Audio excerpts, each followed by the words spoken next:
All right, it looks like we are live on YouTube and Twitch.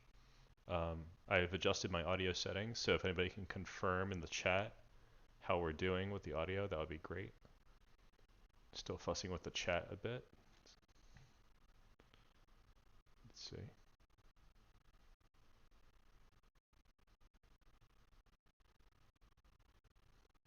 Okay, I see myself. Good for me. Let's switch.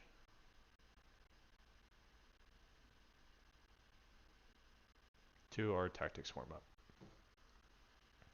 Where's my chat?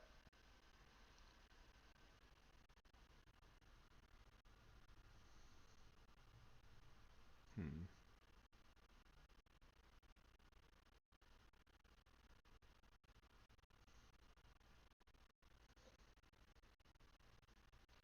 Somehow the chat is not working.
Okay, I see you guys in the chat on YouTube. I'm just trying to get it to work in OBS. Yes, you're right. Rook A1. Let's promote. Win that piece. Very good. All right, what's our next one? Just give me one moment while I fight with the restream.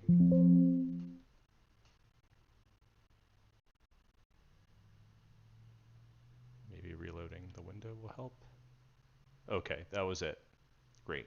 Reloading the window absolutely helped.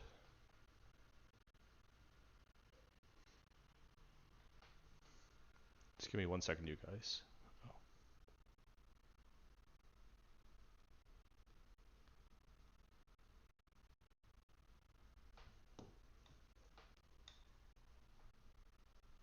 All right, what have we got here? Sorry for the distraction. Finally, it's all together. It looks to me like we're going to get this free piece and checkmate. This one looks like a mate. Also, welcome to the chat. Lota D. No, it's just X's on the outside. So it's Lota D. What is that? How do you pronounce this name? Lota D. Alright, this looks like winning a queen. They've been gracious with the queens in our last stream last night. This looks like mate and 2. Just checkity checks. Oh, it's Kevin. Well, how do you pronounce a Pokemon spelled Lota D? Lotad. Such an awkward name. Alright, I'm gonna win a rook here. Let's see. Win a rook here. Win a bishop. Feels good, man. Promote, I guess. Maybe just checkmate. Also going for the checkmates. What else have we got here? Yeah, Pokemon have weird names. I like lost it when Pokemon finally made an ice cream cone into a creature. That was the part where it totally just I was gone at that point. Okay, let's see. Do I take that one? Of course. Why wouldn't I take that one? Yeah, let's blast through these. Boom, and boom, and boom. We get a piece. We love getting pieces. This looks a lot like getting a free piece as well. Oh, little checkeroni here, just to keep me on my toes. My instincts just go to the dark squares. I mean, why not? What else could possibly make sense? I think this is the only move that makes sense. Always gives me pause though. That's one of the puzzles that I will do like so slowly when we do our puzzle racer. Okay. The let's see, what do we got here? We could just take the rook, they take with the knight, and then one second, guys.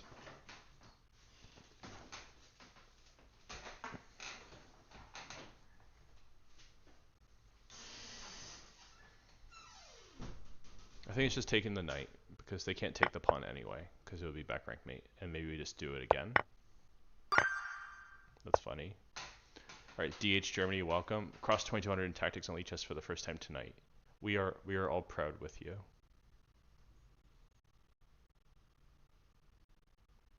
And 2200 Lichess tactics, I think, is a pretty substantial milestone. Below 2000, I think it's kind of like mostly the same. Hello, Nino. Welcome. Glad you could make it. Yeah, below 2000, I think it's all pretty similar. This is the part where we protect our rook. But, you know, 2200 is like one standard deviation above that kind of wash zone. I think here we're going to just block the pawns, make them move the king, and go win some pawns for the win of the game. This one we'll probably trade, and then our pawn will run like a beast to the end. Like, we'll check, they'll go somewhere, we take, they take back, we push, they desperately run, we run faster than them. It's complete bullying. Nice. Okay, this is a little corridor mate. Sideways back rank mate. Hello, Zoe, welcome. Okay, trap the queen, right? If taking the queen is wrong, I don't want to be right. I think this should win a queen too. This is probably like take a bishop. Let's see, is there anything more precise? I think taking the bishop makes the most sense. And this is our warm up, so feel free to shout out your answers. And once we have a critical mass of people, we might switch to a puzzle racer. Maybe we'll do a couple puzzle storms, because I think I need more warm up than you guys do. I have a feeling you guys have been playing chess already today. This to me looks a lot like checkmate. Like we take, they go here, and we checkmate. Oh, but we're in check. That's the issue. So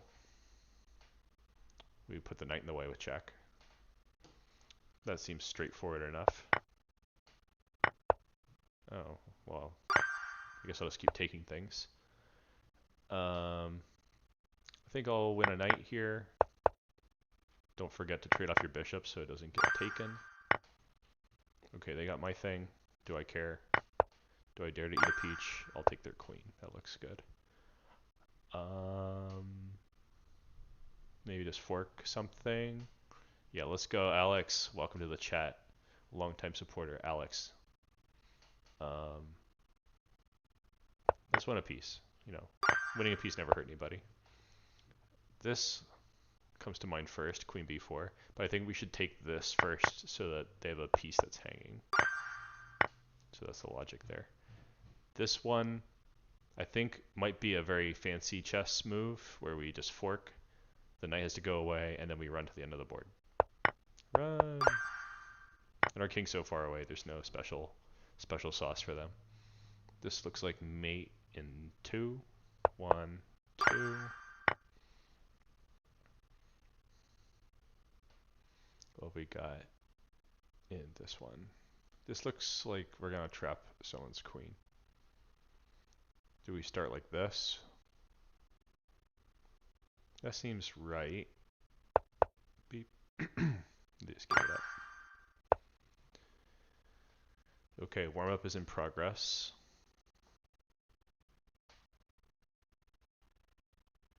Let's continue to blast through these as advertised. Okay, if I take with a rook, I get checkmated, so we'll take with the queen.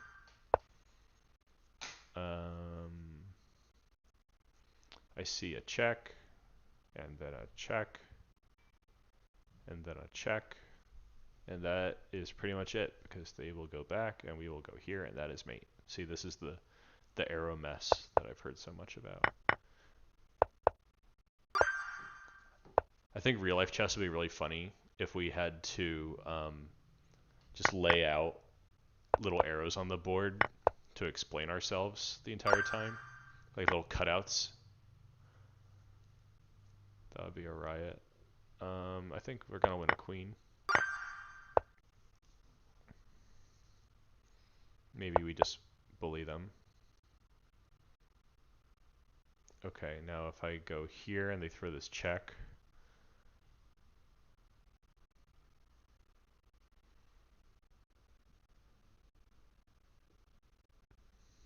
I think I'll just go win this pawn.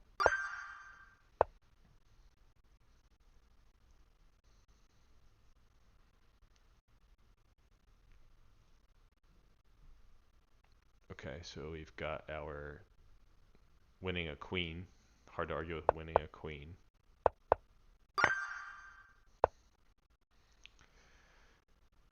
Okay, we go here, they go here, we go here, they come back, trying to bully this pawn. Just for clarity, I'll put the king here. And then we go here, and they lose. I think that's what we're working with here. And they're very slow to make a queen. This is beginning to look a lot like checkmate everywhere you go. I think we have to go here. They'll check us. We'll run away. It's not a big deal. So we go. Okay, do we even care? I just want them to not check me anymore. So if I go like here, this is the only check. We go here. They can check here and here. But in both cases, we go here and there's no more checks. So this seems good. Man, that's too bad. But you know what? It had to stop somewhere so we can transition to the next thing. Yeah, let's get to 50. I mean, we could go for 50 if you guys are cool with that. I could just try to speed run to 50. I've done more than 50, so that's not implausible. But we could also do a puzzle storm real quick. What's going on? I see the hate coach in the chat. What's going on? I think this one we had to block easily. But hold on, let's just check real quick because I thought my calculation was also fine. If I go here and they check, and I go here and they check. Oh, I see. They can force trade queens or take the pawn. So that was a mistake. Yeah, definitely a bad move. Am I willing to play Nino? In a casual game later. I think I want to warm up with the tactics first since that's the main content thing, but I'll definitely play some casual games with Nino if he's hanging around. All right, let's do a puzzle storm.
You should be able to hear me now. I'm sorry for the delay. When the time started, I did not notice. Bump, bump, bump. Okay, well that pretty much ruined this run in terms of the timing, but that's okay. It's just for warm up. What was I doing here again?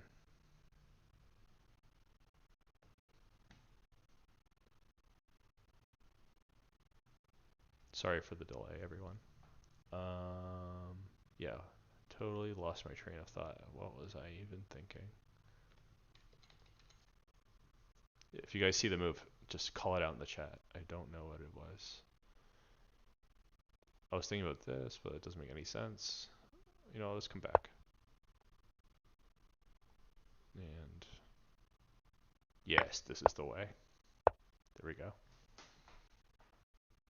Okay. This is the part where I check with a discover attack by my... Oh, that doesn't make sense. So we're going to do this instead. Okay. Go here. Oops. Check. And mate. And take one of these and take one of those. Take one of these. Up. Take one of these. Ah, I got it wrong. Okay, not bad warm up. Let's do another one of these. Because that one was kind of weak sauce. Not a great start, but that's okay.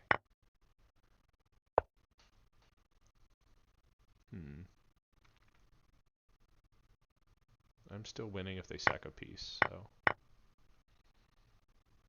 check, and mate, and take, and take.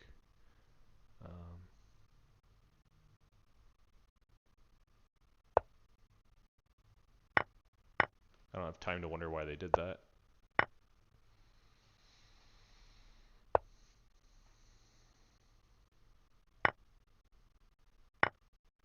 It's always nice to get a little bit of extra time. Okay, they can't stop me. Don't stop me now. Check, mate, and check, and mate. Oh, that's not checkmate. This is checkmate.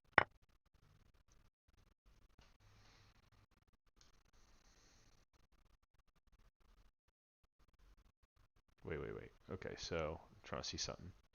So if I take, and they take, and I play knight g4, and they play king g2, and I play rook f2. Oh, I just take the queen. That's the important thing. No checkmate if you have no queen. This is check. Thank you. Check. Checkmate. Can you guys feel the rust? I hope not. Because I know I feel some rust. Checkmate 100. Savvy Chess City, welcome to the chat. Yeah, check, and get a queen. Worth it.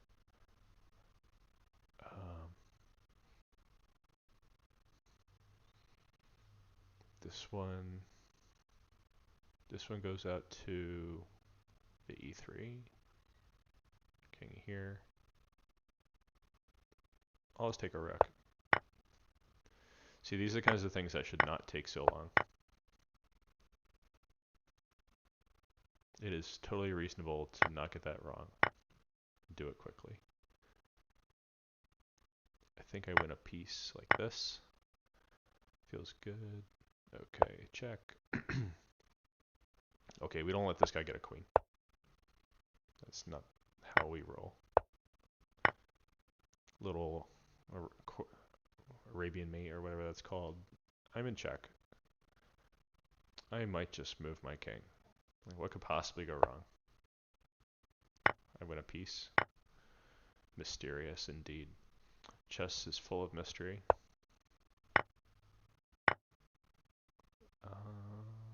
Check and checkmate. Check, and I think this is the way. We trap the queen. Of course, what else? Take that because the queen's hanging. My rook is hanging, so let's fix that with check. Let's see, if I check any blocks, I take and it's a fork on the other rook. That's the plan. Check. Check. Oh, I should definitely have thought a little bit about that. Okay. This first. That's check, and I get a knight. Looks good.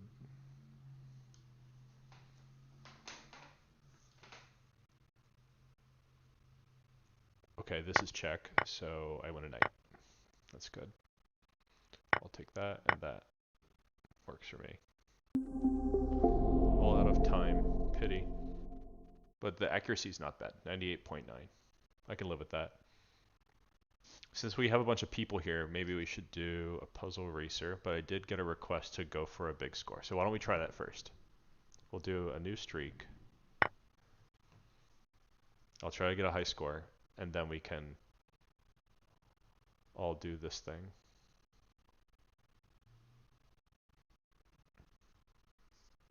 Okay, starting with the easy ones. Here's our back rank mate, supported by the rook.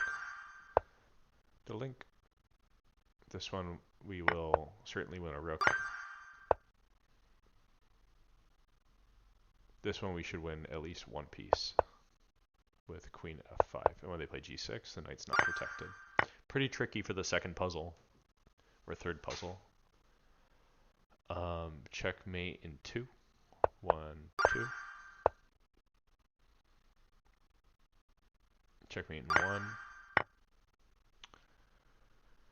Checkmate in 1. Checkmate in 2. 1, 2. Checkmate in 3. 1, 2, 3. This looks like winning a piece. Yep. 1, 2, 3. This looks like winning a piece with a little fork. Okay, this looks like checkmate, check, and mate. This is winning material. I'm going to take with a rook because it's hanging. This is probably a checkmate situation. Hold on. Yeah, checkmate situation, because if they try to stop with the knight, we just take it, no matter where it goes. If I take this rook, and they take back, I am free to go get the pawn, and that looks winning. Okay, so if I take, and then they push, I also will just go get the pawn.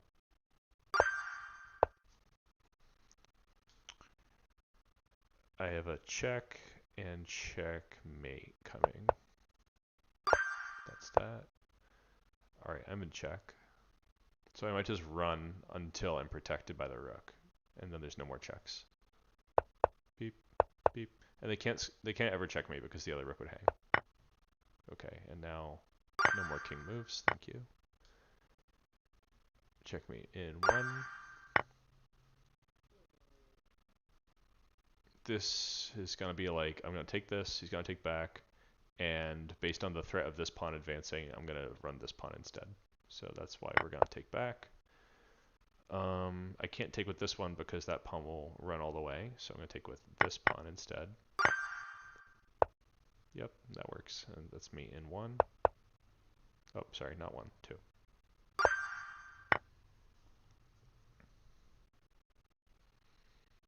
Okay, so maybe I'll take the knight, they'll take, and then I'll win the other knight. That seems reasonable. I would like to do it like this. Okay, there's no secrets. They can check a bunch of times, but there's no perpetual. At some point, we'll just run to where we can block. Take, take, take, take, and big question mark.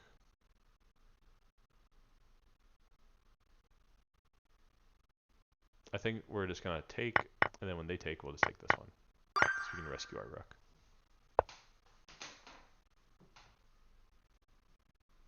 Check, they go here.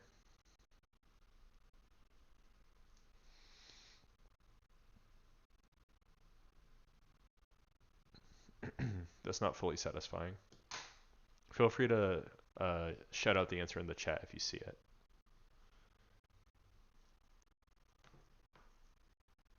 Lotad is saying okay.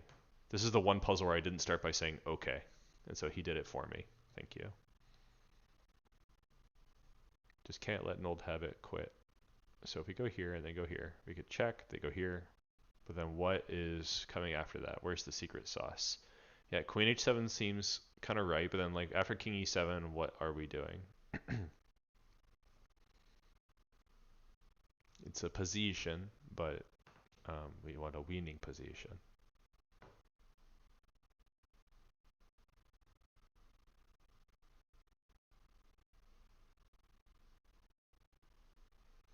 It's easy to guess Queen H7, but it could also be Queen G4. Like let's say Queen G4, and they play like King F8 or something, whatever. No, doesn't seem right.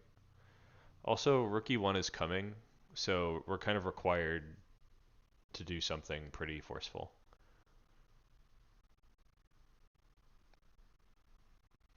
I think there's no move except Queen H7, so we may as well start with that. DH Germany says, do you think there's a strong correlation between tactics, ratings, and playing strength? Yeah, pretty good correlation. Planet Chess Club on Twitch, welcome. Queen takes h6 with the bishop g6 mate idea, or pick off the e3 rook.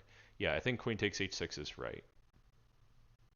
It's not like we're immediately getting it. Oh, yeah, that's right. Because not here, not after queen h8, but right away. Yeah, good to see you. Good night. I'll catch you another time. Do you still live in Virginia, Planet Chess Club? Are you playing any big tournaments soon before you doze off? Am I gonna see you around? Okay, that was a fumble, but this is why we warm up. This is why we warm up. Yeah, I'll try to catch up to where I was. Try to make it swift, like the wind.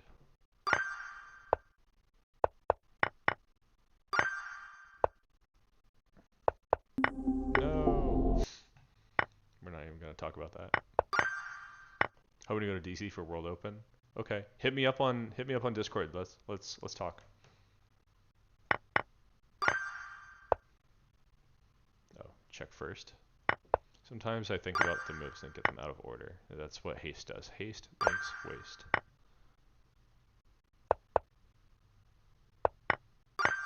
Order matters in chess, absolutely. Okay, black to play.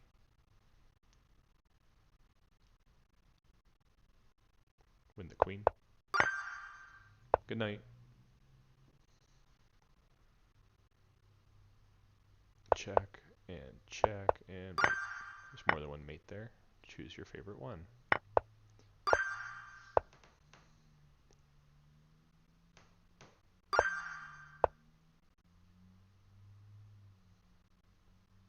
Seems legit. It's tempting to do something fancy here like queen f2, but I think it's pretty straightforward to just take. Check. I know what to do when I'm in check. I will take it. And I don't see anything wrong with king h8. What's the secret sauce here? If king h8, knight f7, rook f7, queen d8, king g7, what's the big deal? Or is there some kind of bigger, better, metaler, cool thing to do? No, it's just that.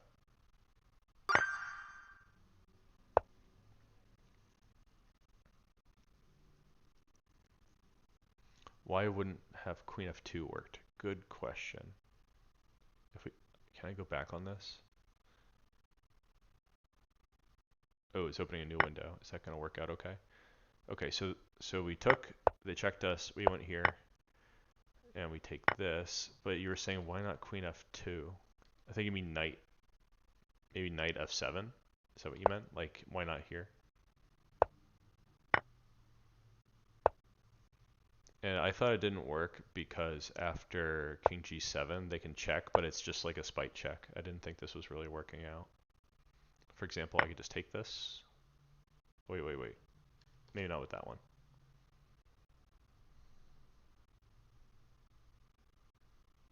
There's also just running away. Because they can keep checking, but at some point it's gotta give. No, this seems a little bit messy, right? Queen F2. Maybe I'm seeing an old comment from Queen F2. Oh yeah, yeah, yeah. I know what you're talking about. That was the previous puzzle. 1 second, guys. Just to answer that question. That was here, right?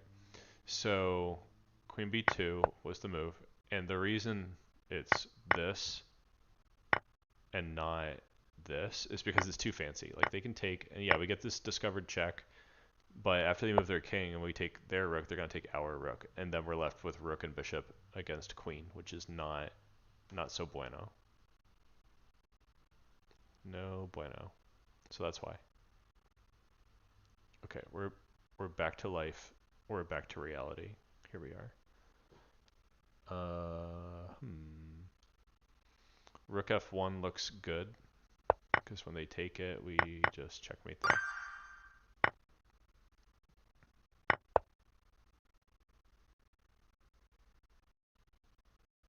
Bueno. I guess I'll take the queen.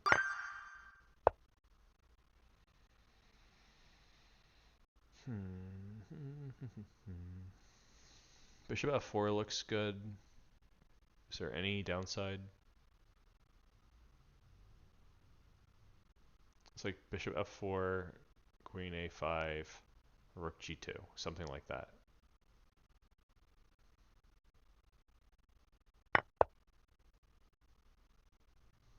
Alright, Queen B2 because they cannot allow Rook G2.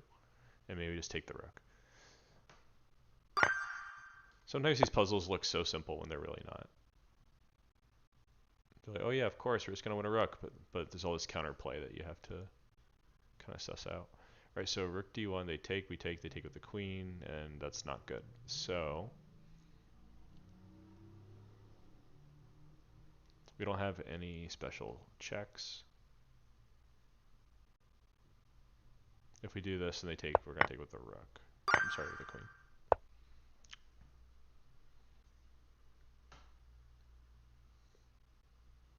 I'll do this.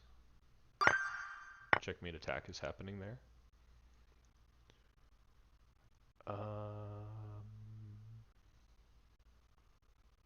What do we see? Could it be bishop d4? They have no checks, so we're just going to take that. Nice. I think we're going to get that rook. Hey, bada bing. Queen f7 for the checkmate for the win. We're going to win a piece here.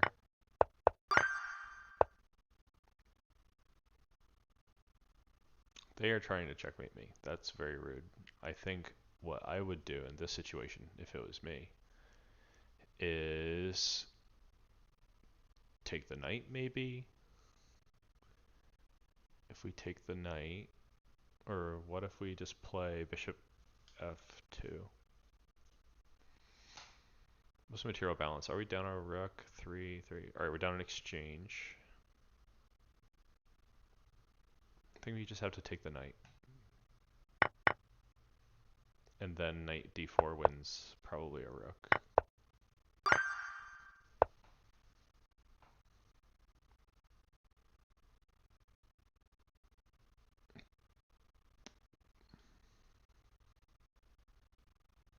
Well, this just looks like a straight up endgame here.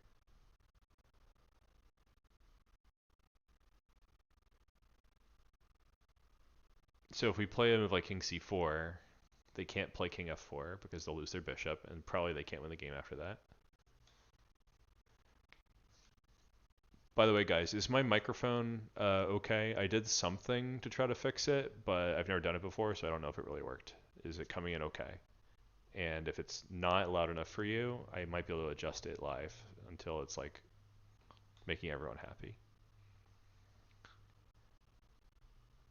The other nice thing about king c4 is if we play bishop c3, we can play bishop a3 because their bishop's hanging. I don't think playing it safer with bishop g5 really works because they'll just play bishop e3 potentially. Sounds good to Nino? Good, thank you for confirming. I don't see anything really fantastic except this. Oh, it's an en passant puzzle. How unexpected. Alright, I'm gonna get a rook. If it's free, it's for me. That's hanging, but if I take this first, it's more hanging. We get more pieces. Nice. Alright, check, check, and thank you.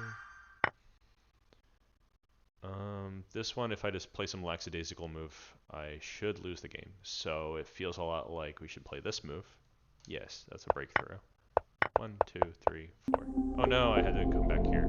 Too swift. Hello, what's my ELO? Welcome, Jackson MI3Q. My ELO on Lichess, if I've been over 2,500 on Lichess, but this is a new account and I'm very fresh. I don't think I even have a rating on Lichess right now. Yeah, I played the minimum 15 games of Bullet, which is my worst time control, so that I could stream for you all. You have to play 15 games to be allowed to go live. And Bullet is my worst time control. I can hardly ever stay over 2,000 in Bullet. I think part of it is because I don't enjoy Bullet that much. To me, it's kind of like so many opportunities to think about something that just go away. All right, there's a nice smothered mate. Jackson is 1,200 and 1,100. Is that like your Bullet and Blitz or like your Blitz and Standard? What is your favorite time control? Let's do the checkmate.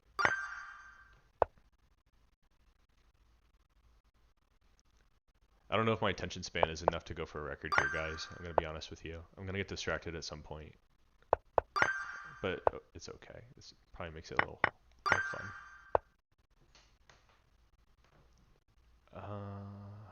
Queen d4. And what a piece. This is going to be a little checkmate. Fork.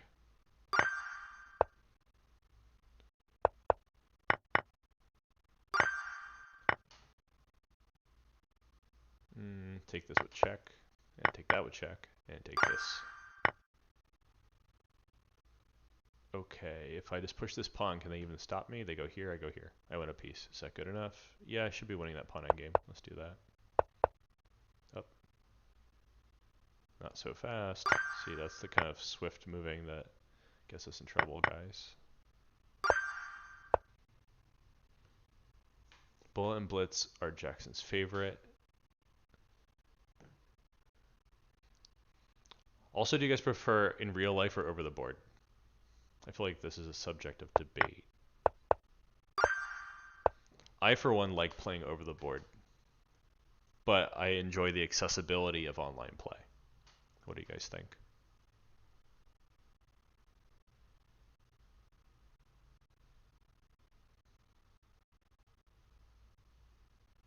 I'm going to chase that rook. That rook has nowhere to go.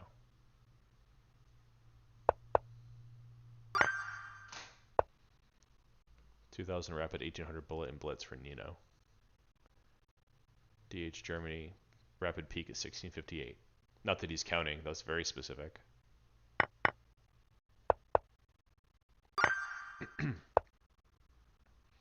It is now my solemn duty to not get distracted. I need to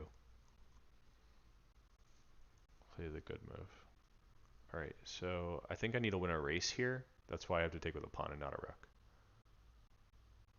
Alright, so if I go take, they go 1, 2, I go 1, 2.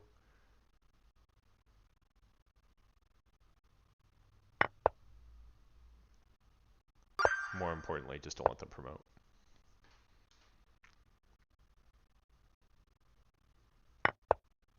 They can't take it because it's mate, so I get to do this fancy one. Yes, over the board, best, right? I don't think anybody will deny that. The only issue is it takes so much effort to leave your house. But I think it's worth it. Recently, I've been playing in real life again. I pretty much, so for a long time, I was playing chess like exclusively at tournaments. And I didn't play like any casual games, even when I was traveling for a tournament. I mostly went to tournaments by myself, although not entirely. I'm gonna attack the back rank. think I have more than one solution. That always makes me suspicious. Oh, right, the bishop can block, so I have to take the bishop. Okay, what else? I have to take this. But this guy's important. What was I saying? See, this is the distraction that I tried to warn you about. Yeah, but now after a long time, I've been playing casual games in real life, and it can be good. It can be nice. Oh wait. So I was trying to play rook e1. They take. I take their queen. Then they take this. Is that cool? I don't think it's cool.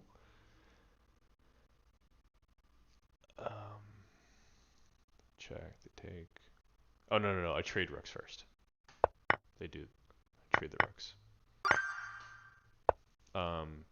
There are a lot of casual chess gatherings these days, which did not used to be true. All right, I'm gonna take this rook like this. Go for the checkmate. I think we've come full horseshoe as a chess society, where like in the early days there was only in real life chess, there was no internet, and then online chess boomed, and now we're looking at an internet chess bust, where it's kind of the accessible option, but it's also the cheap option. It doesn't feel real. The engagement level is low, and people maybe want to have more of a chess experience like they've touched grass. And I think that's a very, very mature thing for the chess community to be going through. Alright, I think I have to go this way. And they're going to try to bully with their pawns, but I'm going to just take one of them and try to slow them down. I can safely ignore that, right? Yeah, I can safely ignore that. Check. Oh, is there mate? There's mate.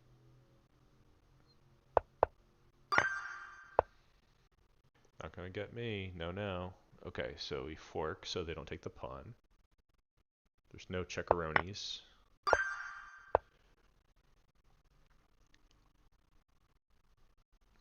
Have any of you guys been playing chess in real life recently? Advice to hit 2000 from Jackson. Okay, so I guess so where are you now again? You're 11 to 1200. Have you been doing any tactics? Like these that we're doing right now?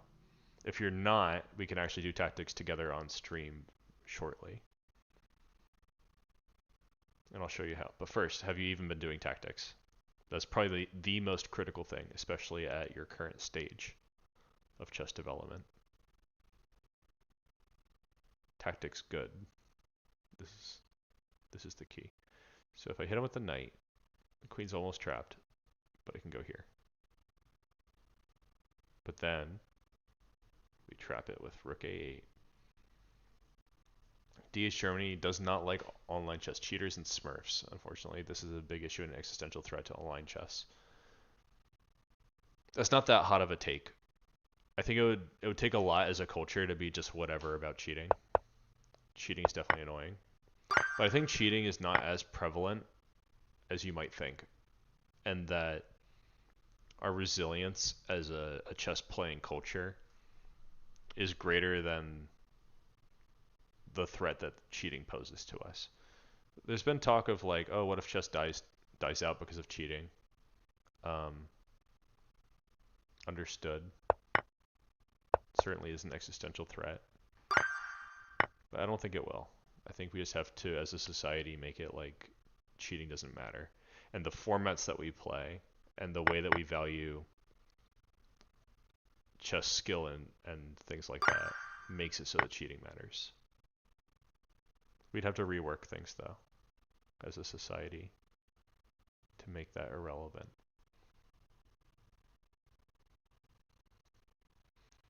Basically, we should consider chess like it's a game, where if people cheat in it, we're just like not too bothered. There's not too much on the line. And take measures to make it so that cheating is less rewarding. Because if cheating doesn't reward people, they won't do it. That's the big key. So Jackson says not a lot, but some. I think after I lose this run, which will inevitably occur, hopefully I can make the 50 that people were requesting. We should do some tactics as a unit. we can all jump into a puzzle racer, and then we'll all do some puzzles. Okie dokie. So what have we here? I think we have to take this and beleaguer this queen. So if I take that, then they take back. I can take the pawn on. Oh, I could probably hit him with the knight g3. Yeah, that's the right way. No! Oh, the queen was trapped. I thought the better way. Hold on, what's the material balance? I feel like there might be an alternative. One second, you guys. This is good because we can switch to the other thing. But I thought if I take here, and then they take, and then I go here, and then they go here. Oh, I don't have a piece here anymore. I was thinking I would take this and then take the knight, but that's illegal. There's nothing there. That's okay, guys. Another time. Nino says people cheat in most online games except in GM tournaments. There's just no way. How can you say that? Like, what data source do you have to go on that? Let's do a puzzle racer. I'm gonna post the link in the chat. So here's how it works. If you are unfamiliar, let me make the board look good. One second, everyone. Does that look good? That looks okay. It looks so weird. There we go. So here's how the puzzle racer works. I'm going to drop this link in the chat. You guys are going to click it, and that will put you into the race.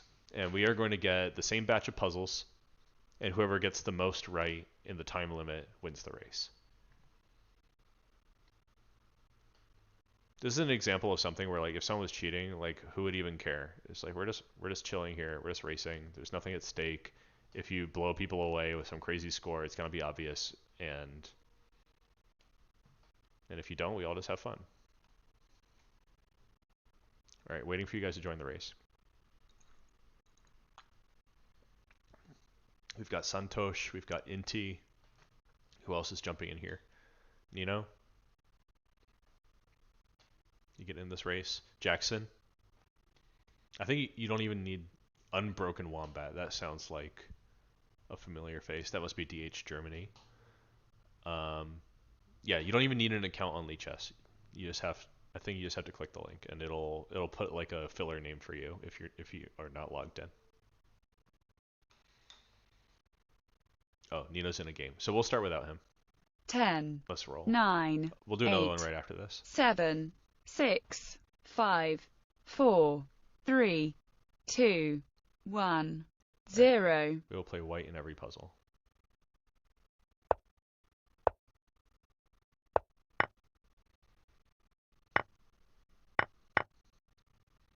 Here he comes. Go Speed Racer. Or something.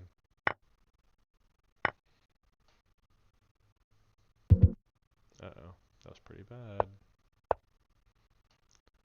I am not built for speed, let me tell you.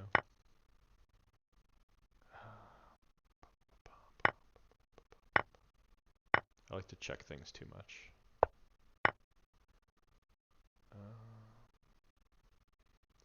Bum, bum, bum. Good pawns never... Oh, here we go. Maybe one of these. Oof. Garbage.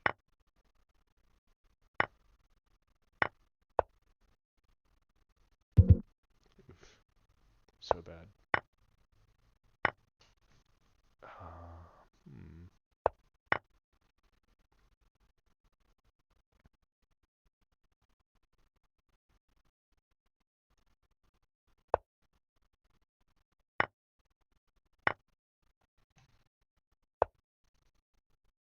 Magical Mystery Tour.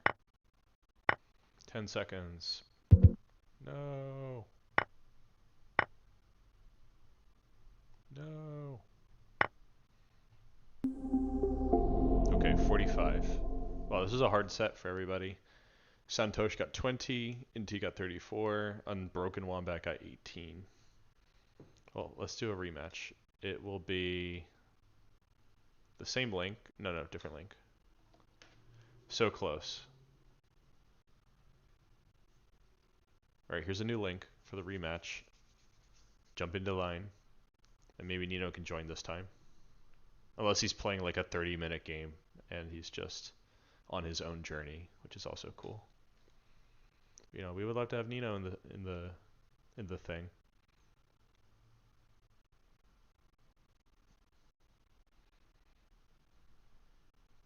All right, we'll start without him this time. All right, shall we?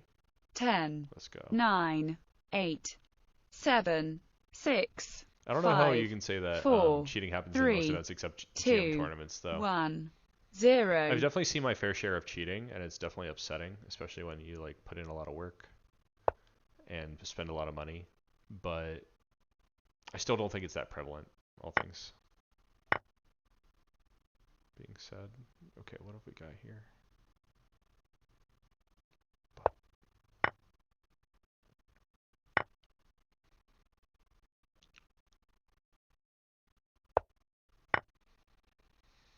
It's almost like they're making these mistakes on purpose.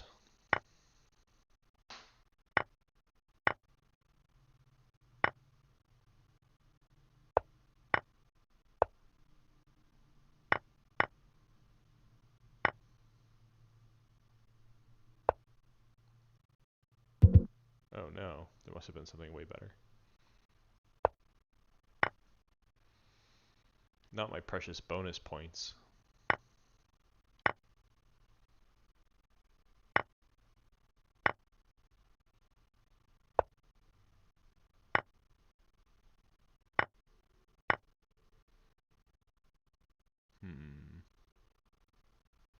See, these are the thinking moments that tear us apart. There we go.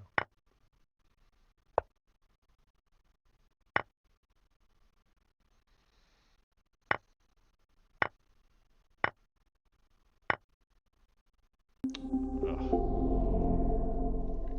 He's playing a 10-minute rapid. That's like forever.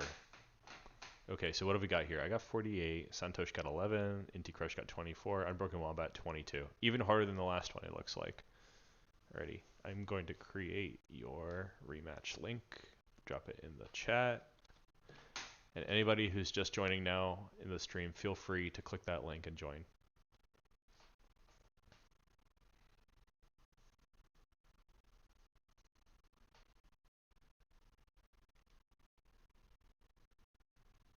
So advice to hit 2,000, right?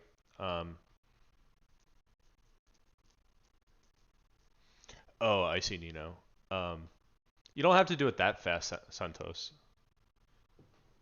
Also, welcome to the chat. You just do it at your own pace. You know, it's just we're doing the same problem set together. It's a hangout. All right, I'll wait like 1 minute for anyone else who's joining.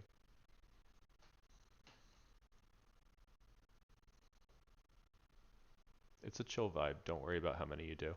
My friend Bob joined last night, and he did probably like 7 as his highest score or something. But I think that was still helpful for him. And there have been other people who had similar scores like that too, so it's not a big deal. Nino was saying that cheating happens in most non-chess online games. I think that is probably accurate. Unbroken Wombat joined, nice. Probably accurate. I don't play most online games. I don't know if anybody does, but I kind of like the simplicity of chess. It's just a couple moving pieces. You can play in real life with nothing. It's very accessible. And I don't feel like chess is vying for your whole attention 10, in your 9, life. The way 8, that some video games 7, maybe are. 6, And I like that you can't like complete 5, chess. 4, 3, There's no like storyline 2, where you're just done with 1, it and then it's like 0. okay, I know the whole thing and the rest is just nostalgia or something.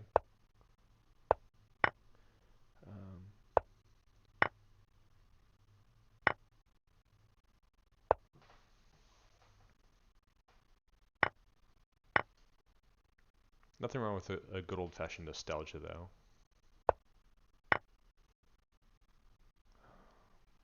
Alright, we're gonna throw a little check. Boom. Check and check. Alright. There was a mate threat, so they had to go with a rook. Block with a rook so I don't lose the full material. This one is like Fork City. There's like so many Forky Knight things going on. I'll win the bishop. Seems good. Yes, of course. What else? Oof, there was a main one that I missed for sure.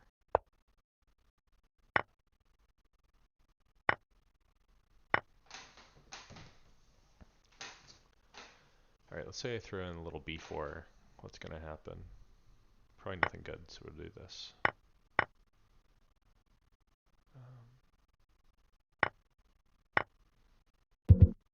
Oof, they could just take my queen. That was foolish. Foolhardy. Oh, I think it was rook f3. Hello, Jenny 1024. Welcome.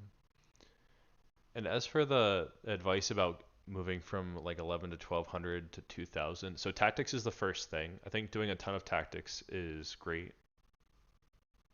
Doing a ton of tactics is important. Here's the link if you guys want to join this new race. Lots of tactics, very, very important. But also, I think it's good to have a game plan, however simple that game plan might be. Yes, we're doing Puzzle Racer, so feel free to jump in the line. Even if you don't have a Lichess account, if you follow that link, it should just make up a name for you. And then you're off to the races.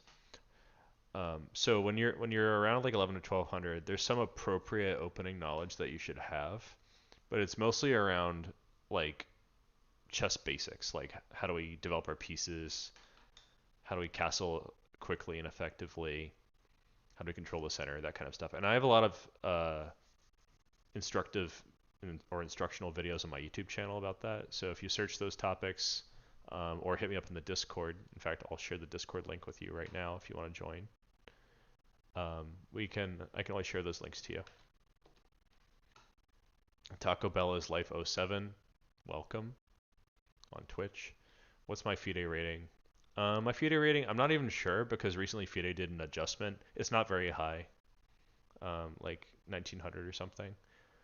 All right, let's start this. We've got 3 people in this race, and we can always do another 10, one if anybody wants to join 9, after. 8, Favorite 7, chess book author? 6, John Nunn 5, and Tarash 4, and Lasker. 3, DS Germany is 2, going for the classics, 1, especially German 0. classics, notably. Favorite chess authors? I can tell you that my least favorite chess author is Jeremy Silman. I will throw as much shade as I can muster at that dude. I think Dvoretsky's stuff's very good. It's not very accessible, but I really enjoy what he's put together. Okay, this is probably not right. Yep, that was right.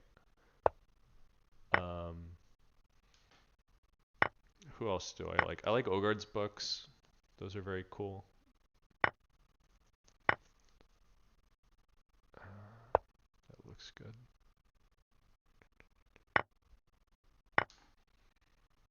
What else do I like? I'm not a big fan of opening books. I guess I could start with that. So authors that specialize in the opening stuff, not really my cup of tea. Oh, I had to use the other rook so I could win the bishop. Silly, silly. Oof. Big oof. What was I even thinking here?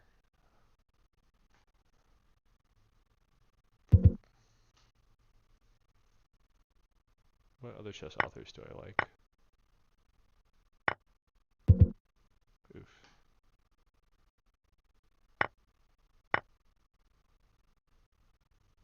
I got 32. Barely beat Santosh this time. iBlue360 said, started playing and watched a lot of my videos. Thank you. I appreciate that. I'm hoping to get back on the horse of, by the way, if you want to join our race, iBlue, there's the link in the chat. What was I saying? See, my attention span is like just here and gone. What's the reason I dislike Silman? Oh yeah, I was saying like opening books not so good because opening books are outdated like as soon as they're published these days. I like classic books like Elakhin's collection or anything like that to work on opening basics because the stuff people played like 100 years ago is now kind of the foundation of what we play now. Oh, Nino got in. Fantastic. Silman, I think that Silman's approach to chess is kind of derivative. It's very hard to hold so many particular things in your head at once on every move of the game. He always recommends like analyzing like pawn structure and these particular piece imbalances and stuff. And there's exceptions to all of those rules, so it's too fragile of a way of looking at chess. And all of his books are the same. He just touts the same methodology. So 300, how do you get to 400 other than don't blunder? Yeah, don't blunder will probably take you all the way to the very top. Taco Bell's Life 07 says, what is your online rating? Sometimes I'm like 2,500 on Lichess. I go back and forth in like a 300 point range. Let's start this race, 10, and I'll think about how 9, do we get to 400 8, 7, 6, without 5, just being about not 4, blundering. 3, I think 2, chess improvement, 1, especially in the beginning, has a lot to 0. do with just like how much effort do you put into the game? Like, how much do you even play chess? That's a big thing. I think that there's some merit to the approach of just losing your first 100 games as quickly as possible to build some familiarity. That might be just as important as like having a strong theoretical backbone or something. Just get familiar with chess. Enjoy chess. That is about just as important. Just as important as not blundering. Let's get this bishop. Okay, if I take that, I die, so we throw a check.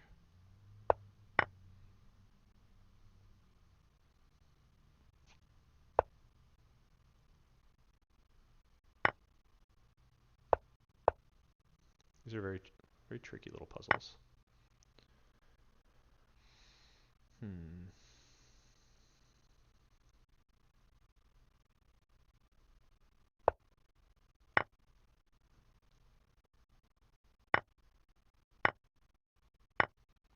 Running low on time.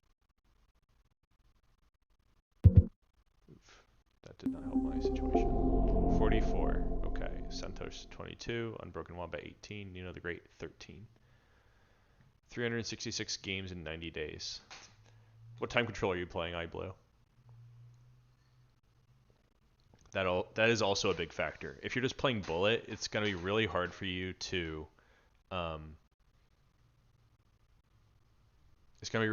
develop some pattern recognition. I think you should start slow, and if you want to play fast, focus on playing well when you have a lot of time. Zoe's the Wombat? Really? Zoe's Unbroken Wombat? That's funny, because we have somebody from Germany in our Discord whose username has something to do with a wombat, so I thought it was him.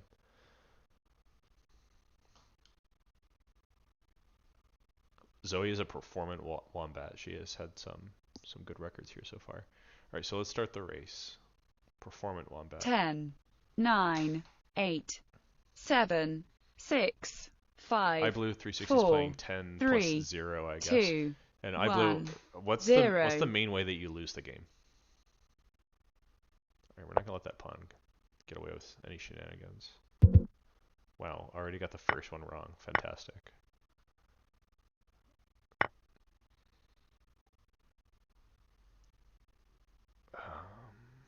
Let's force trade these things. No force trade. Wow.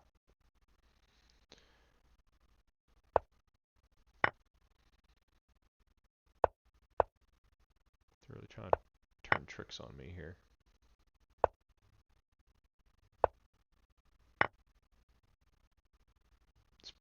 There's no mate there. It's got to be the rook.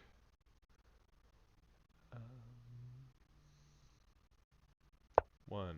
Oh, just give me a rook right away. So tricky. How dare they? Check. Thank you.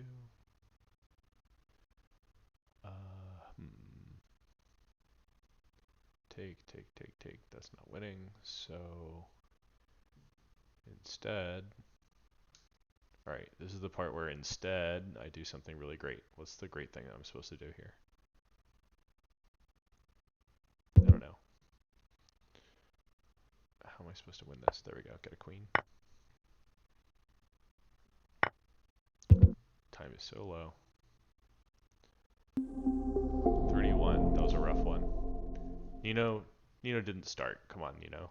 0. Don't tell me you start another 10-minute game in the middle. Come on, Nino. You can do better than this.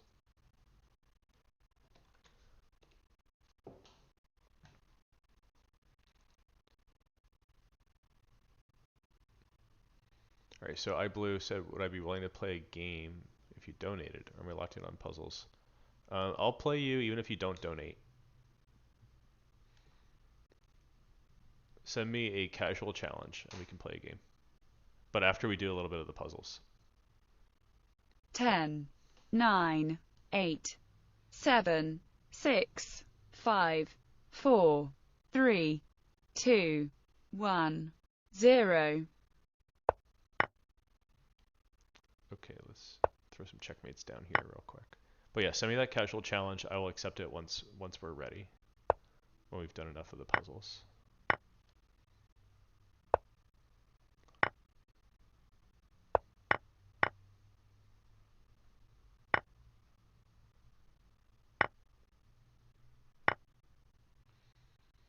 How much is chess lessons for a 15-year-old?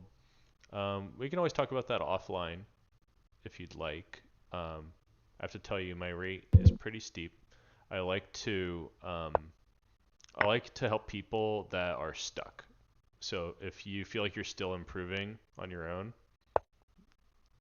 you might want to keep working on your stuff. But I'm always happy to talk about it. Everybody's path is different. I've had a lot of students, a lot of very successful students too.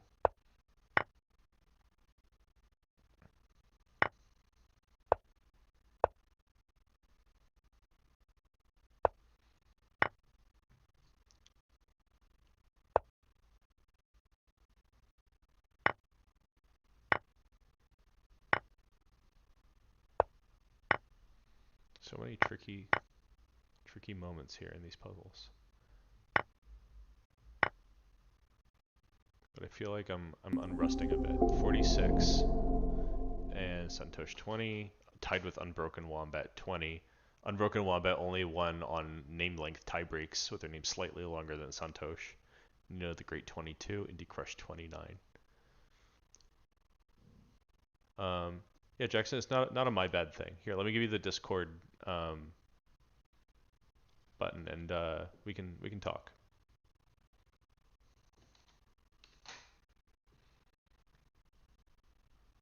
All right, let's do one more. Also, my handle is ChessCoachRobert if you're trying to find me on Lichess. I'll just type it out so you can easily search it if you want.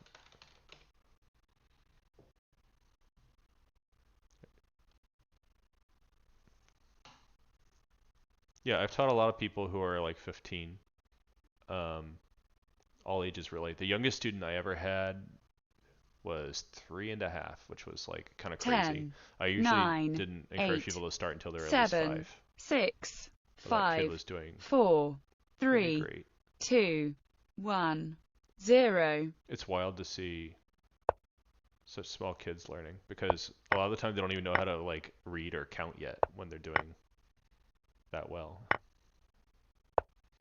I've had to teach some kids how to read and count to do better in chess,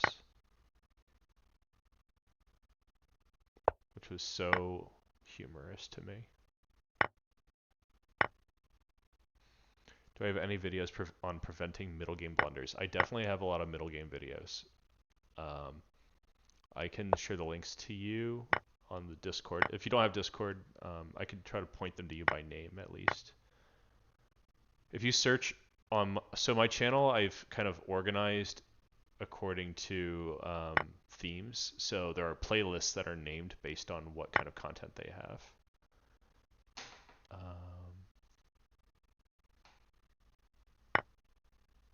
And I think I have a middle game playlist. Or I also have them sorted by level. So depending on what kind of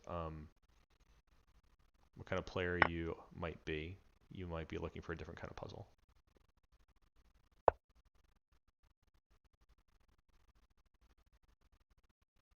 So choose your own adventure there. Okay, what is the answer for this puzzle? Okay, I'm just going to take this. I have no idea why that was correct. Don't hesitate. Oh, I got back rank, made it. 45. This was a hard set. Inti was in second with 31. Thank you, iBlue, for posting the direct link for always looking at self on YouTube. Oh, they might not see it on YouTube, so I'm going to repost it. Thank you for being quick on the draw. I really hope that's not like a Rickroll or something, and that it's actually one of my videos. So proceed with caution. Okay.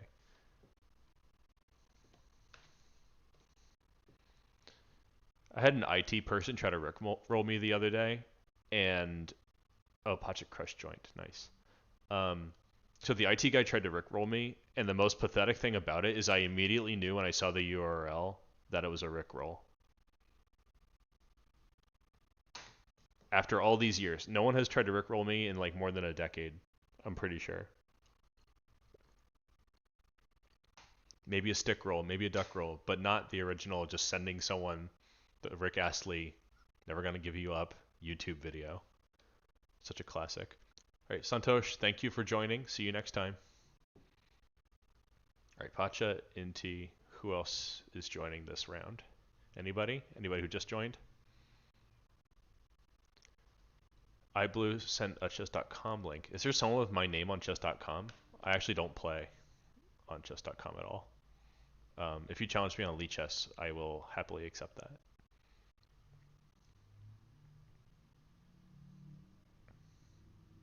I hope there's nobody on chess.com with my name, because that's impersonating someone. That's illegal. All right, Nino joined in.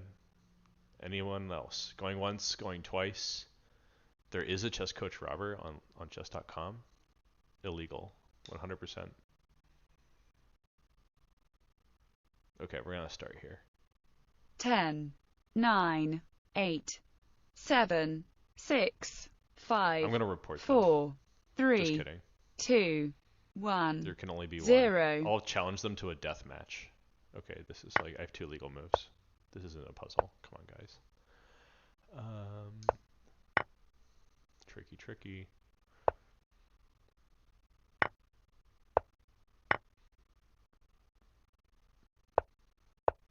Rock around, get tricky. Tricky.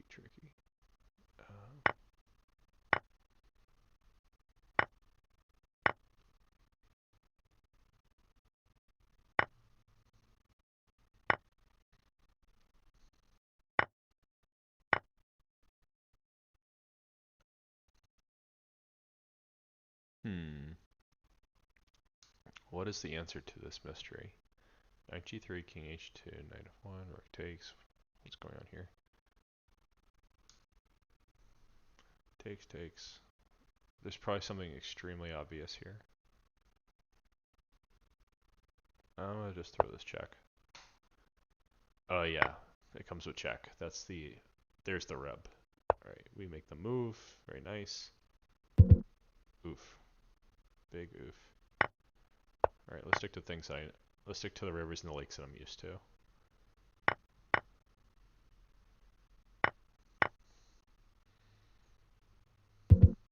Ugh. That was supposed to be the lake I was used to. Okay, 40. Pacha has 19. Inti has 28. Nino has 22. Alex is asking, have I been grinding puzzles or tactics even while taking breaks from competing? Good question. I have almost completely stopped doing that while I've been out of the loop. Okay, here's the casual game. And now we will take an intermission from our regularly scheduled programming to play a viewer. And let me see, where's my scene? So for the last 3 years, I have been playing chess pretty much entirely on the toilet and doing nothing else. Alright, hold on. My Lichess clock is broken. Let me fix it. Yeah, pretty much exclusively chess in the bathroom. So, like, no tactics. And I feel like I have a head injury. Alright, so let's do this in a very instructive way. I'm going to play something pretty typical for people around iBlue's level. A lot of the time people just do the symmetrical stuff. And and this is good. Very simple. Keep it easy at the beginning when you're just learning your openings. And the main thing to focus on is just getting your pieces out. So here, bishop f4. You probably saw a video on the London. Nothing wrong with that. You got to play something. London is a good solid opening for all levels. And even if you're just doing this to get your pieces out, I think it's fairly intuitive. My trouble with the London for people around your level is that you don't get a lot of active play. And I think people, they benefit from getting piece activity when they're first learning, because some of the easiest logical things to understand in chess are like attacking clear targets and trying to put pressure on them and win material.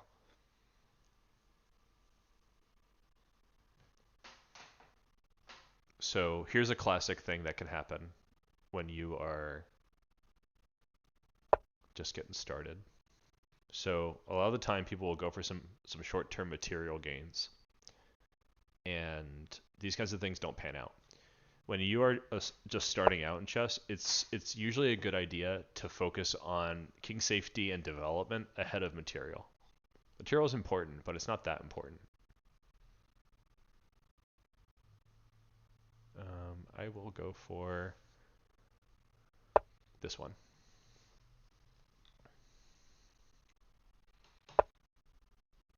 All right, Alex says that repetition is important to avoid getting stale. I think that's accurate. Repetition helps a lot. But also with some things, when you've done them enough and with enough attention, they probably don't easily go away. For example, well, I'm just debating what I would like to do here. I have some funny ideas.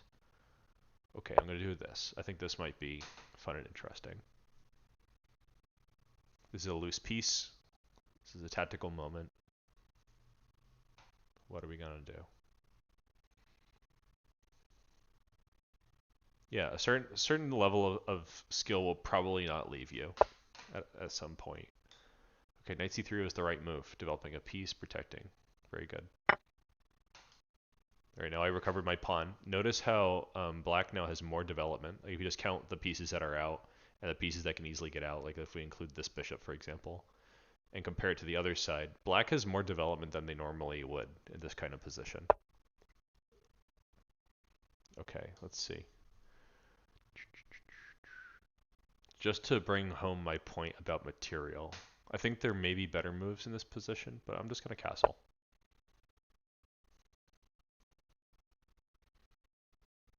Don't mind me.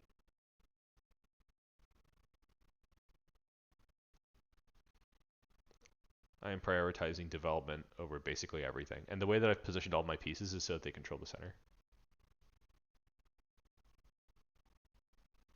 And the queen is indirectly controlling the center. You see how this is attacking the center?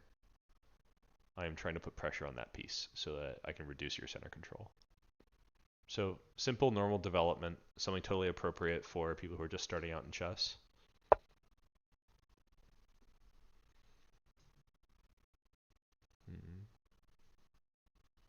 I thought you might go for the material here. You would win one pawn, but then you would be behind development. So it might have been smart not to do that.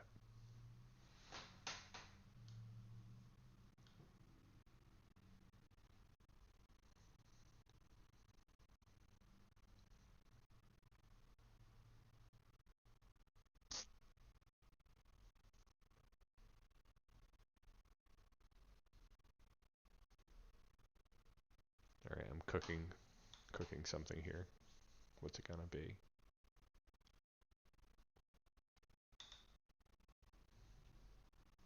Oh, I have an idea. Let's do this.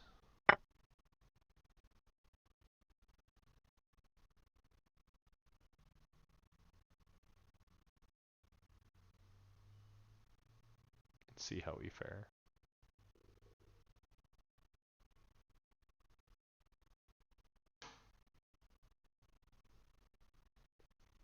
So now that the development is pretty much done. Oh no, come on, that can't be right. That was probably an accident. Let me know if you want that. Here, on Lichess, here's one thing I really like about Lichess. You can propose a take back. There we go. So I'll do the same thing. There we go. That makes a lot more sense.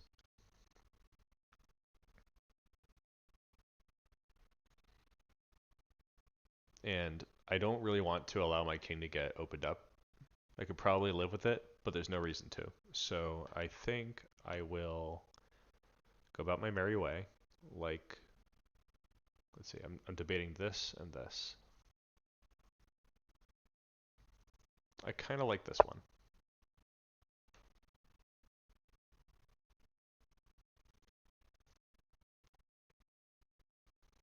Chess Dragon, welcome.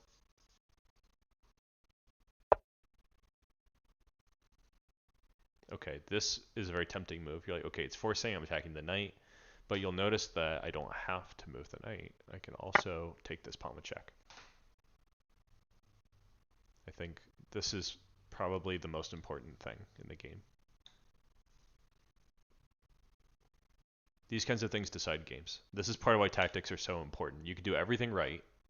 You can play your good opening, you can develop your pieces, but if you're not tactically alert, you can throw it all away in one move. And these are things that you can manage. This is risk management.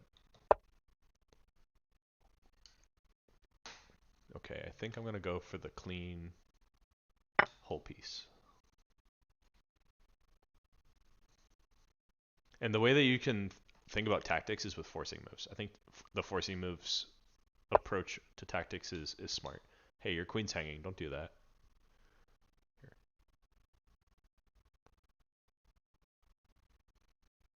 I'm going to take your queen.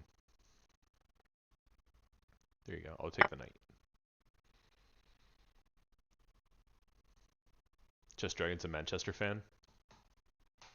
Patrick Crush is on Twitch. Hey, hey. Okay. So I could still take that queen if I want to. But my... What's better here? I could also take this bishop.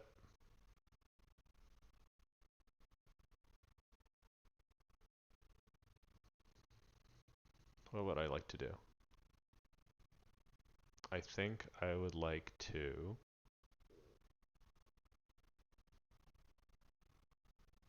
I'll go with my original plan. I wanted this bishop. No, I'm not going to rev Real Madrid here. If anything, for the honor of the Discord, probably Bayern München, if anyone. I think we have some Bayern München fans in the Discord. And if anybody's new and wants to join the Discord, I will drop that link presently. And we can always chat on Discord if you guys want to get video recommendations or anything like that. That's where you'll find it. So the key thing to notice here is this tactical opportunity. I'm attacking the queen, and if you look at your candidate moves, you have the option to take the knight. That'll probably give you a better game, because now, after you move the queen, I can escape with my knight. So I end up with more material than I really deserve to have. Now it's blocked.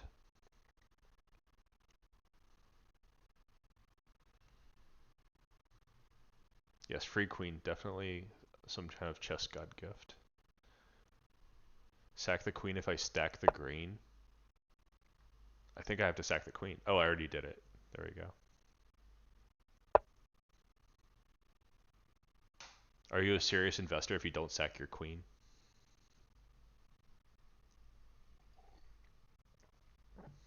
Stack that green. So I've been debating getting like a soundboard where I make a bunch of noises ahead of time. I don't know, like a whoopee cushion or something. Just kidding. I've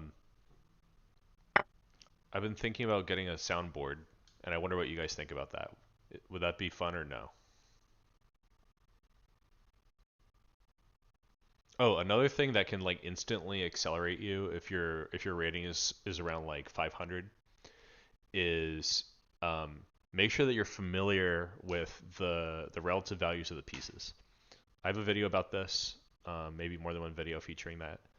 And the key to it is that like the queen's the highest value piece, and you can assign it a numerical value, and that's like its average measure of how good it is, and it's measured in pawns. So pawn is 1, and the queen is the highest, and it's 9. And rooks are 5. Bishops and knights are considered to be 3. So you can see how, like, if you get 2 of some pieces, it doesn't quite match exactly getting one of the other pieces. Like, getting 2 rooks might be a little bit better than having a queen. Getting 3 minor pieces for a queen is about the same. But giving up a knight for 2 pawns is usually not going to be good. There are exceptions to all of these, but that's a general rule that holds pretty well. It can help to guide your quick decision making when you're thinking like, do I want to trade something or not? When you create a threat, if I'm threatening something and you're only threatening to take a lower piece and I'm threatening a higher piece, I'm just going to go ahead and take that piece. I don't have to respond to the threat. So that's a really useful thinking tool at a starter level that not everybody masters right away. It's a good trick.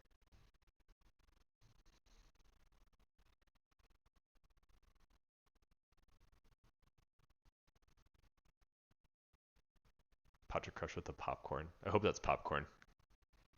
The popcorn emoji looks suspiciously like a building or something. Very suspicious popcorn. Alex says, any advice for someone who's stuck at extra intermediate, 14 to 1700?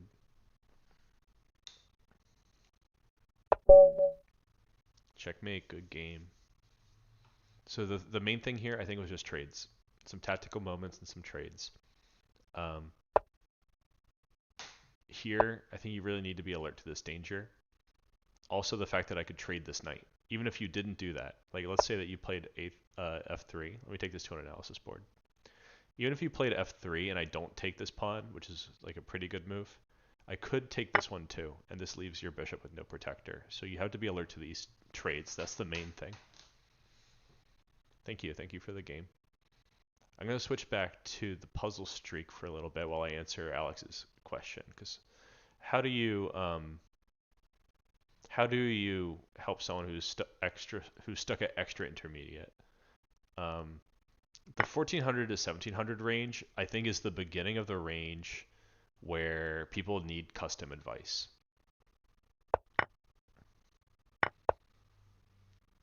There's a lot of kind of core lessons that you can pick up at that level that everyone needs to know, but you also need to start making some real decisions about like what openings you like to play and start identifying your unique strengths and weaknesses.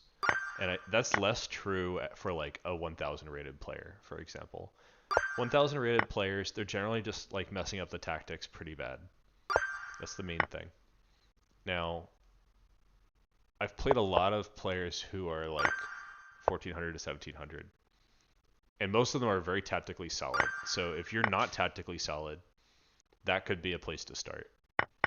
Tactically solid doesn't mean you like never blunder, but you can hold your own in complex positions, and when people are creating tactical threats, you're usually noticing them and dealing with them appropriately. So that's the first thing. Tactics always very important. Then beyond that, you need some specific prep, like a real opening plan.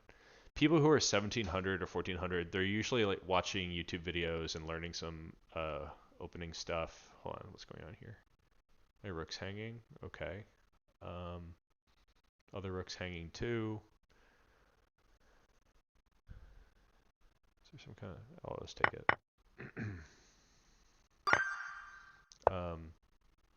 Yeah, so you need to start getting prepared for people who are around that level, which is non-trivial these days.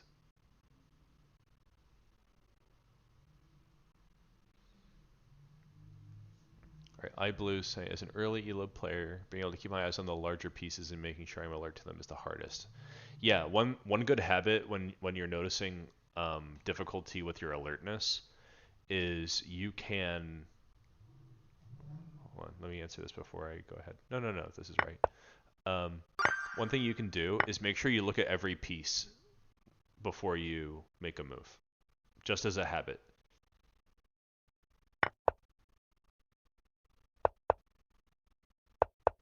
And this is not something that you have to do like in perpetuity. This is how you build that pattern recognition. You'll start out looking at every piece all the time. You might even do it like left to right, just in some way that's really easy for you to make sure that you absolutely looked at every piece every single time. But then as you get better, you'll start to do it more instinctively, and then you can offload that responsibility that your brain has. I sometimes call this cognitive load management, because if something is really really important that you have to do all the time, you want to train your brain to do it as efficiently as possible. And you might have to start out with very inefficient strategies and then progress to the more efficient ways to think. Yeah, no, I don't think anyone does it naturally from the beginning. Anyone who says that they do all this stuff naturally is mostly kidding themselves. It's pretty much all training. And I do think that chess is mostly hard work. There's not a lot of natural ability involved.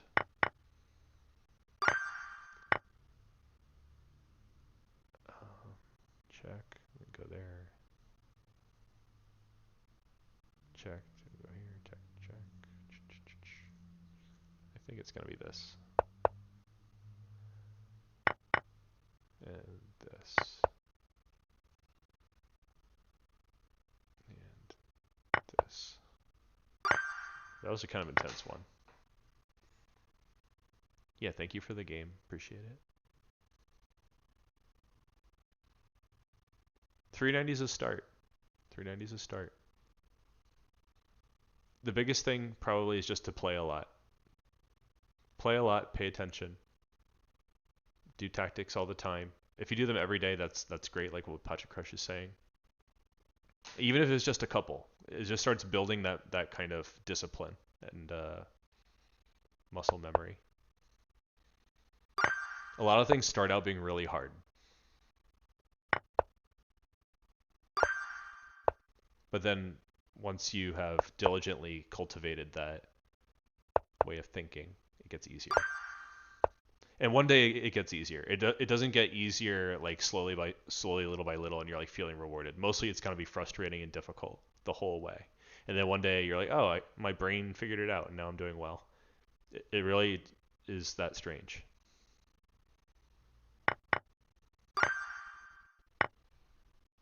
I think most progress comes in leaps and bounds, but the things that you have to do to get those leaps and bounds, you have to do those things every day, which is a little bit paradoxical, perhaps. You have long periods where it feels like nothing helps, and then suddenly you get what you've been working for. Okay, so if I do this, and he goes here, that's my main concern. Why am I concerned about that? I think that wins. Yeah. What is a good way to do tactics? When you are starting out, I think it can be difficult to find puzzles that are appropriate for you, because you're mostly just working with uncurated free sets. Like Lichess is great because it's free, and I think the quality is quite high, all things considered. But it's not like a curated set.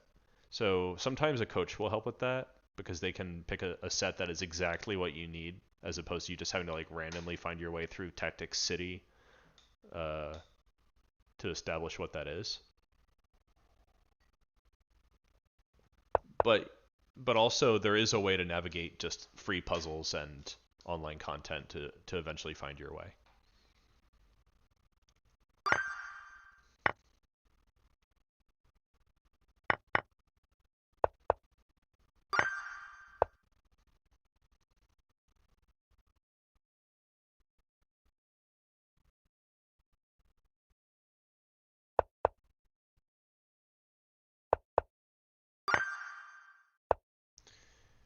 You have to do a lot more when the content's not curated.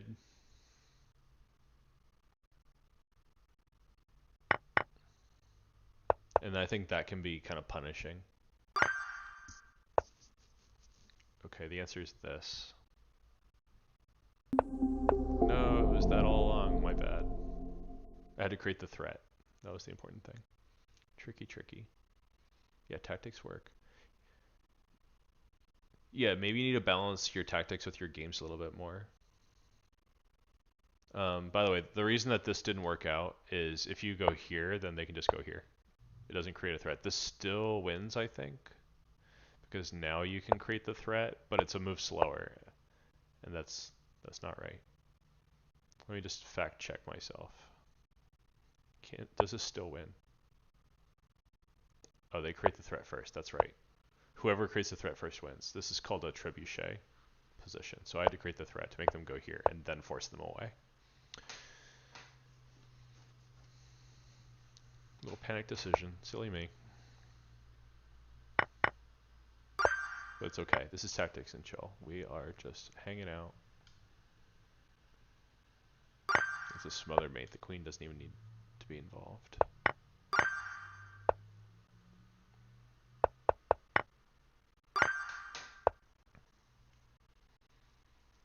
I think whatever you do with puzzles, you need to go over the answer at the end. If you don't go over the answer and you just are like, I don't know what happened there, that's not really going to help you very much. Because learning involves some kind of reinforcement loop. So if you never see the right thing, then what is there to reinforce? Right? If you just see the puzzle and then get it wrong and then move on with your life, what you're going to reinforce is only the situations that you were already getting right, because you're gonna see that that was the answer, and you'll just be happy with yourself. You need to face the ones, the most critical ones are the ones that you get wrong.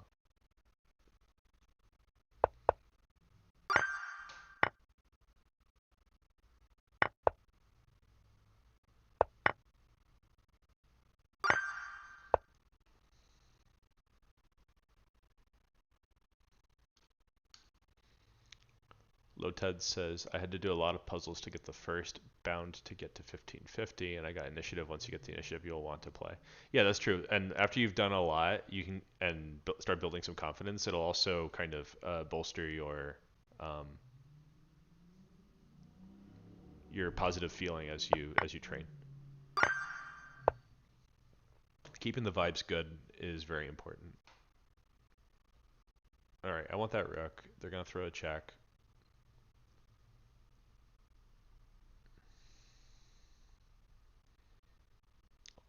I think I'll just take it. I get a lot of pieces. I will have. This is just like the material counting thing before. I have 3 pieces against a queen at the end. That's pretty good. Okay, so I think I'm just promoting, right? If they go here, I go here. They go there, I go there. If they go here, I promote with check. So I'll just stop that pawn. Oh, unexpected. They're trying to catch me with their silly pre-move town scenario. Okay, so let's say I just throw this check. It looks like I win a rook.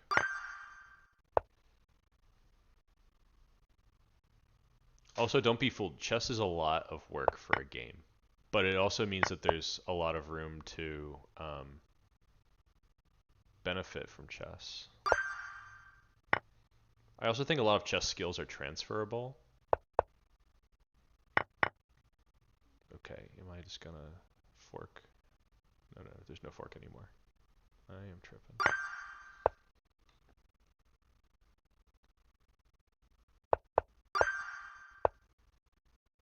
Trap the rook. Nice.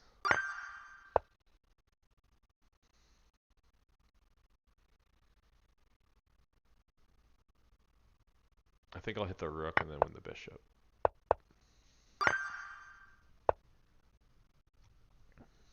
Trap the queen. Of course, what else?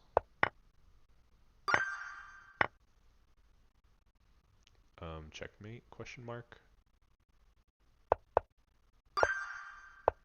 Hello, brother John. Welcome back. Yeah, definitely up to some limit they're transferable. Like, specific knowledge of chess openings, for example, has like almost no transferability. Probably like any specific knowledge about chess has like almost zero transferability. I feel like the gang is all here. A lot of people from last night tuned in again. Maybe this will be a regular thing. We're all training tactics together. We might do another. Hold on, let me go back. Just resetting that for myself for the future.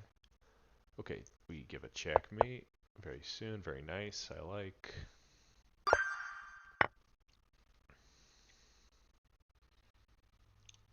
If I take that, I just win a rook. Is there something wrong with that? I see. I sense no danger here. There we go.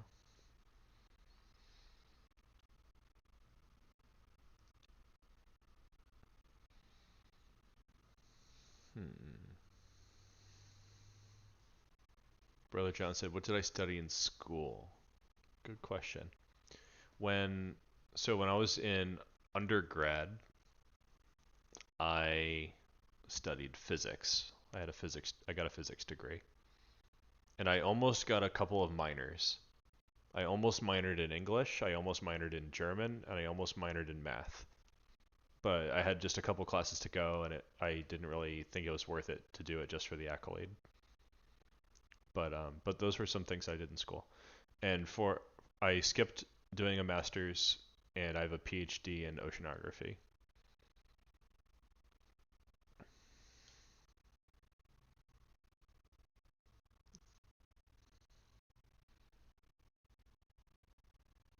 Okay, what's going on in this position, guys? There's a lot of hanging pieces here.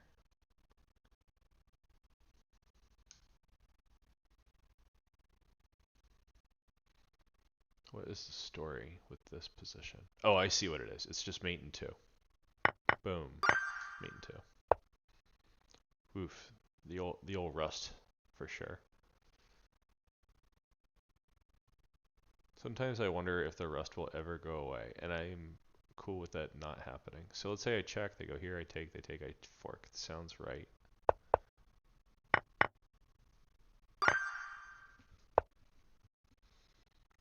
The old check and take both rooks game.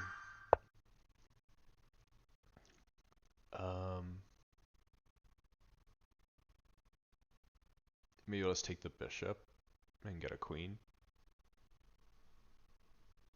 Yeah, that's perfectly good.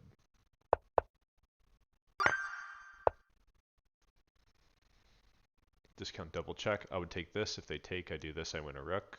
Let's say I take and they do something else. If they go anywhere here, then I promote to a queen, so they actually have to go there. So I take, they go here. I check, they take. That's forced. I check, they go here.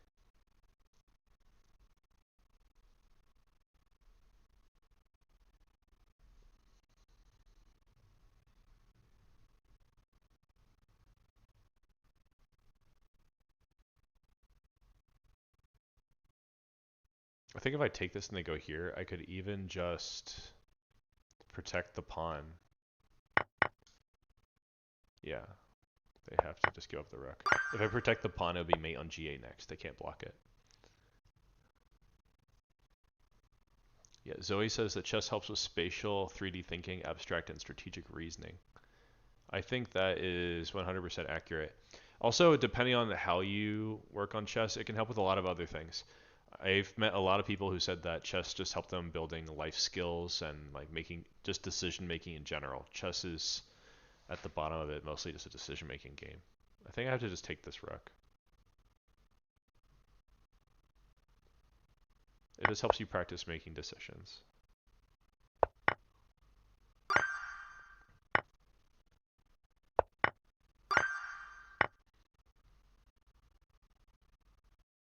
Another thing about it is it helps with making decisions efficiently.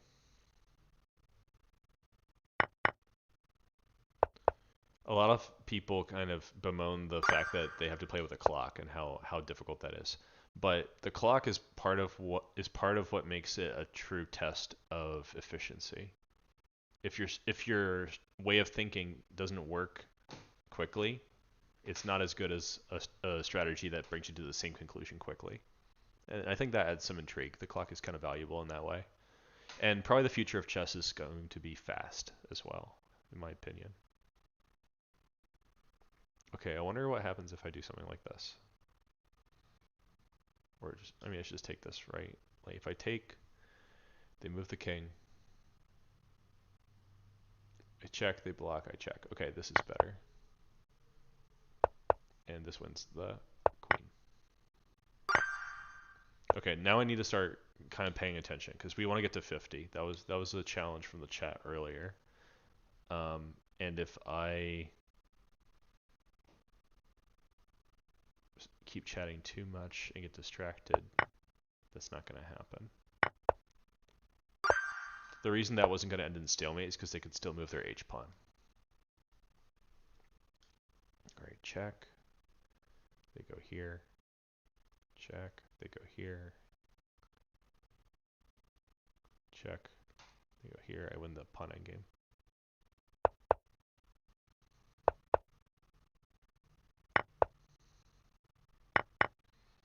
I think it's going to be f5, king g4, f6, winning the game. I see no issue with this. All right, now here I could throw in a check if it pleases me. Thank you, Brother John.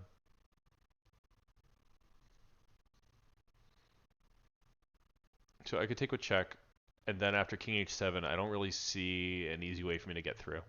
Like imagine this position, right? King's on h7, pawns on f6. I have to go all the way around like this on this super long journey to go get that pawn, and that actually allows them to run this pawn. Even if it didn't, it would allow them to come up here and take this and then come protect it. So clearly I have to throw this check. There's no other move. I have to take with the king, and that's the answer. I'm going to go take the f pawn. Okay, let's see. Knight d7 feels right, but that's not like a tactical situation.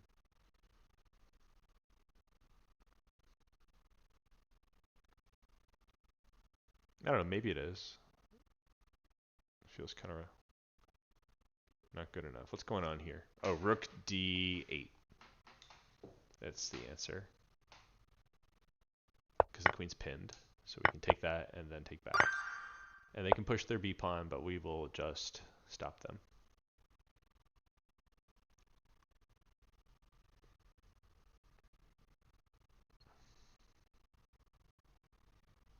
Thank you, Brother John. Maybe I should clip out some of those moments and make them little shorts so they're easier for people to find. So I appreciate your feedback. I can definitely try to snip those little moments out. Okay, I think bishop e3. The issue is they'll play fe3 check. It's more likely that we're just going to trap the queen here. I don't think they even really have counterplay for that.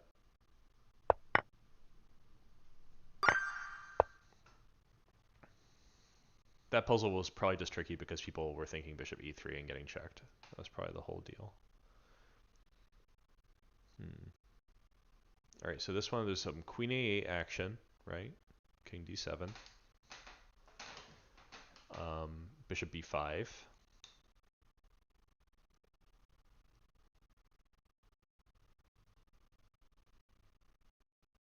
Let's say king e7. They could also play, yeah, just king e7. Knight c6. King f, yeah. Okay, if they play king f8, there's queen d8. And if they play king f7, there's knight d8, rook d8.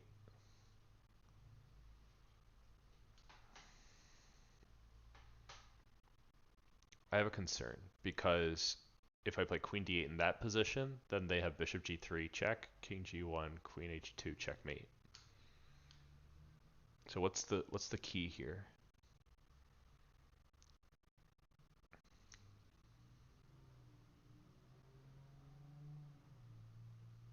Queen e6 maybe? Queen e6, if they play knight d7, then we have simply bishop g4. That should win. If queen e6, rook d7, we have bishop a6, king b8, knight.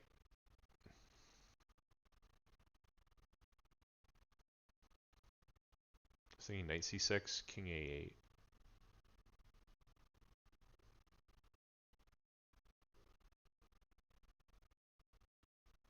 Well, let's try that again.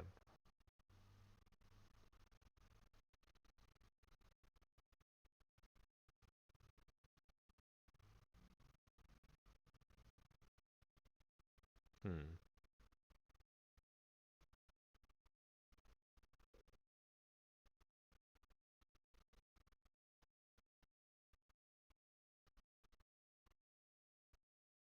Hmm.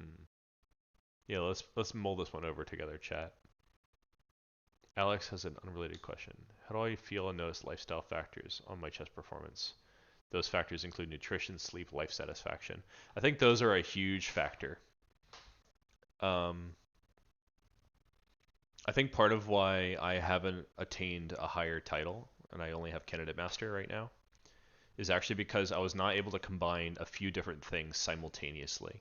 I was able to do some correct things, but not all at once during the time when I was trying to improve my titles and stuff.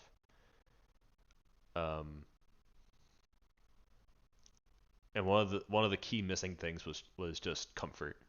It's really important to have like a calm nervous system and good health and stuff during the game. And why am I even calculating this? Bishop a6 clearly wins the game.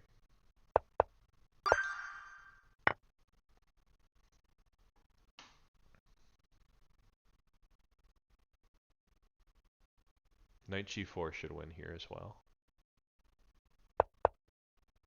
Because of knight f2. That's very winning. Any counterplay here? A little paranoid. Just because I don't want to mess up now that I have the challenge of getting 50.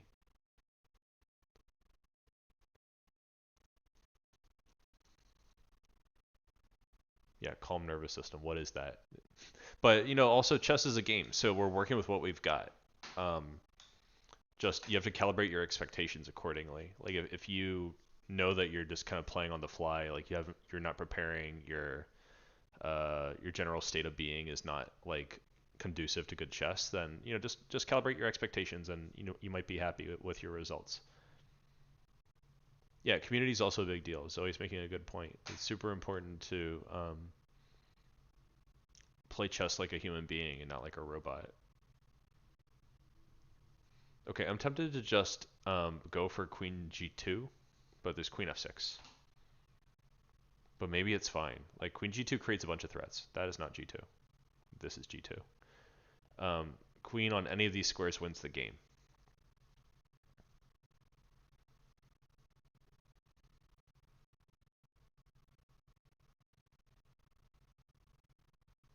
Okay, not quite. So if I play queen g2, they could play rook b4.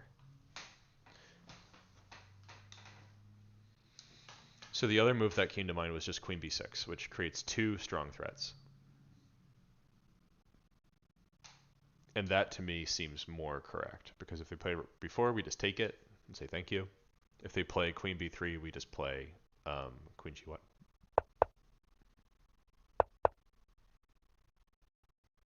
Boom. Alright, this is going to be a pawn endgame for sure, but let's calculate it out. Maybe the real chess we played was the friends we made along the way. Yes, it's definitely like a Pokemon ending, or like, you know, some kind of Mr. Rogers situation. It could be.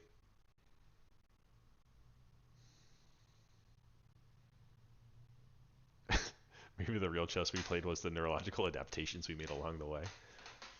I mean, what is the brain but just like one big neurological adaptation? Alright, so let's say we take. Maybe just take this for good measure. Okay, I don't know why I'm doing that. Let's see. Is it really important to do?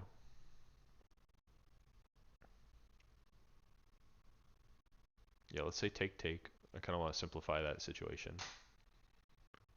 Go here, go there, go here. That wins the game. They have no way of defending that pawn. Yeah, let's do that. It's funny when they don't even make you prove it. They're not even serious about being a puzzle. Come on. All that calculation just for you to go deling on move 2.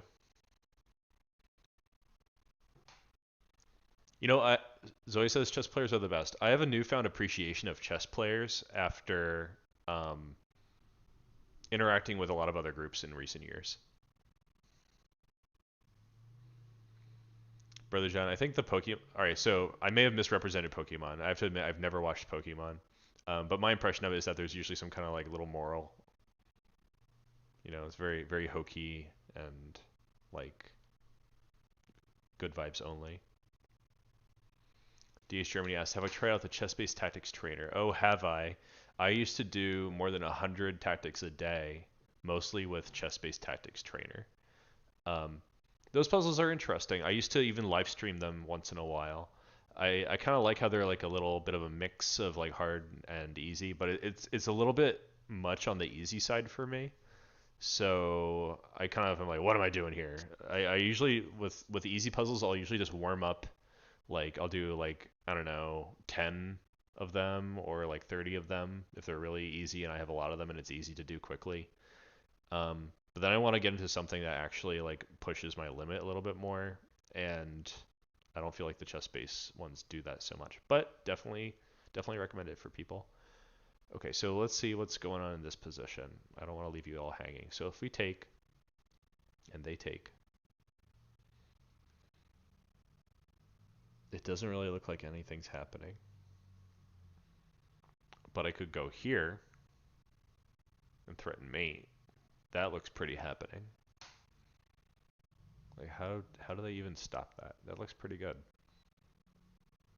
And it's the only way to do so. I like to check if my move is unique sometimes, because uniqueness is a strong indicator that the move is right. Okay, now if I play Queen H1, I will win their queen, right? Queen H1, King E2, Rook E4. Yeah, it looks forced. It looks pretty good. And we have a rook to spare. We should be able to stop their pass pawn.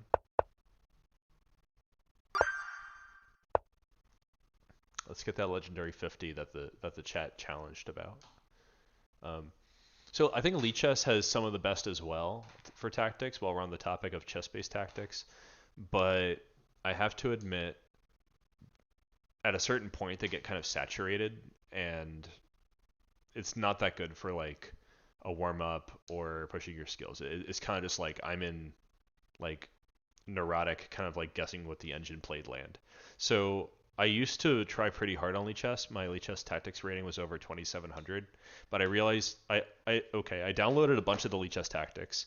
I found where they're kept and I downloaded them and I analyzed them. And I found that um, there are just a few puzzles above my there were just a few puzzles above my rating period in the entire data set. Like the number of 2800 plus puzzles that I could gain rating from was like 10. They're like basically none. So, you know, I could get a ton of like 2600 puzzles right in a row, and I would still lose rating if I got one wrong out of like 20. And I was like, what am I doing here? I'm already pushing the limit of Lichess tactics, and I started to do things differently for myself. Okay, so that being said, we have a little tactic here. We take, they take. Of course, what else? I take this one. I think that's got to be it. Okay, thanks for the queen. 50 is going to be pretty easy, I hope. DH Germany said at some point he deliberately lost hundreds of tactics rating points on Lichess because he felt he was lacking simple patterns and easy puzzles helped him in this regard. Well, you didn't have to lose all your rating. It turns out that in the puzzle dashboard you can set the puzzles to easy, and you can also go by motif.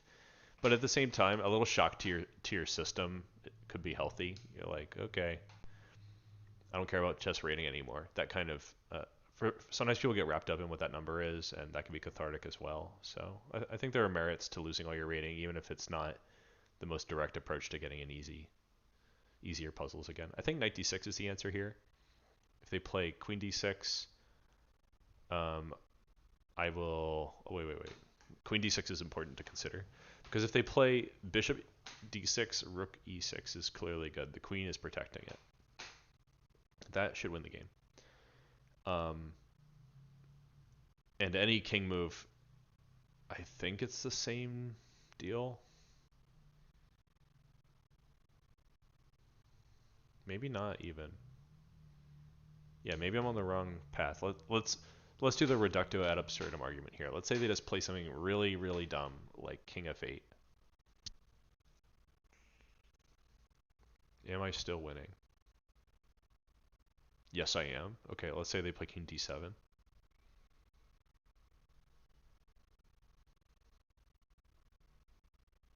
I'm not so confident that this is winning. Yeah, okay, so knight d6 is maybe not it. Oh yeah, low Ted says you could also play unrated easy tactics. I think that's an option. I think all of the Lichess puzzle options are available in unrated.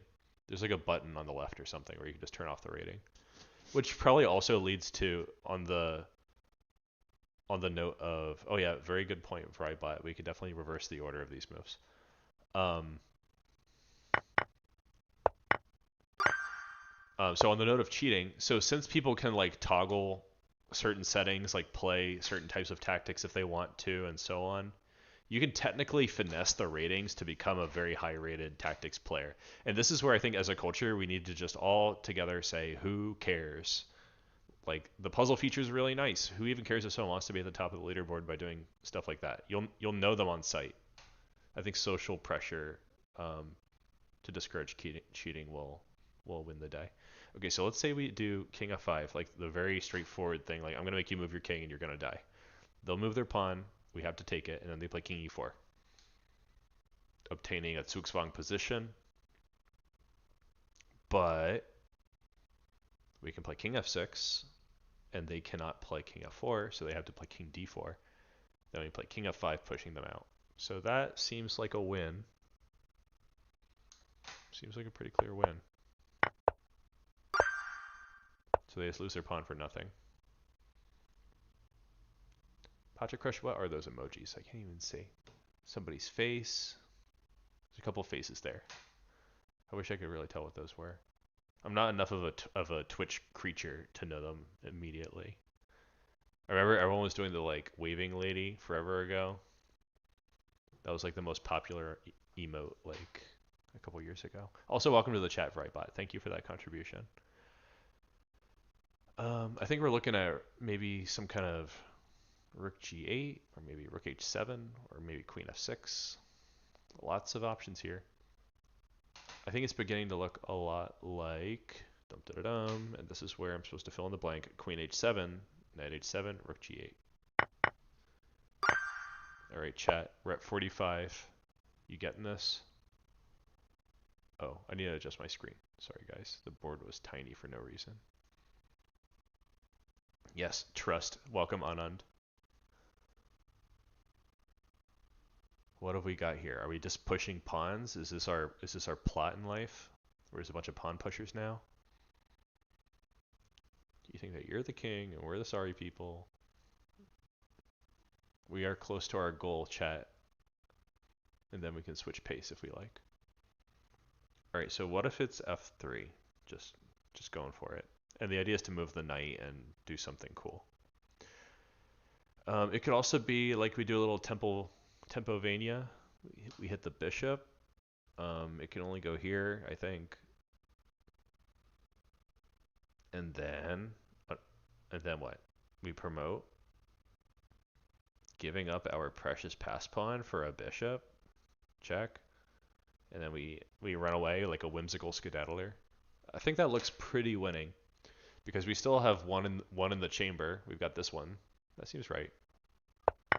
Up. They just gave it up. All of our calculations were for nothing, as usual. I think we're looking at take,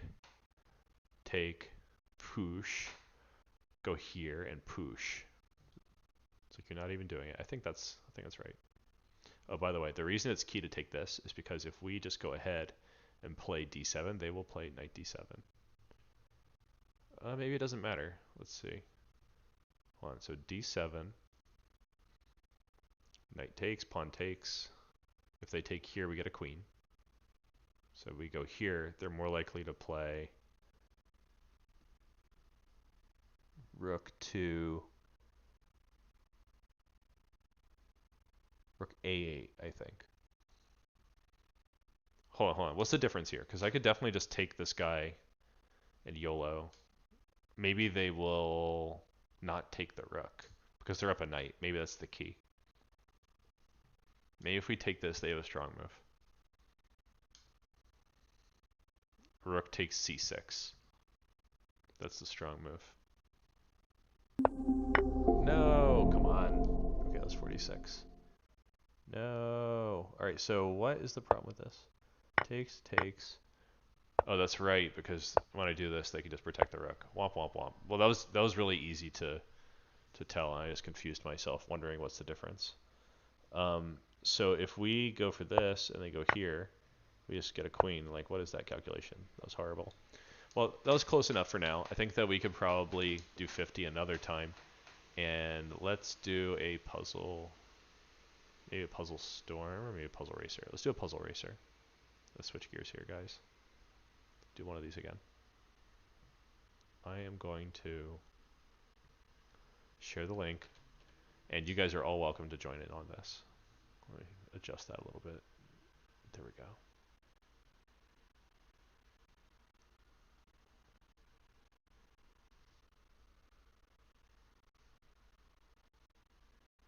Shifting gears. That was close. Tragic ending. Almost fulfilled the 50 challenge. But we're gonna wind down soon, so we probably can't go for another attempt. Besides, I think it's important for everybody to get their chance, not just me. So let's do it. Let's do this. Feel free to join that racer link in the chat. Or I could take some casual challenges. I'm down for that. Anybody below 1500 or so, I will happily take a challenge from you. Okay, so Anand is in, Pacha's in. Who else is in? Anybody?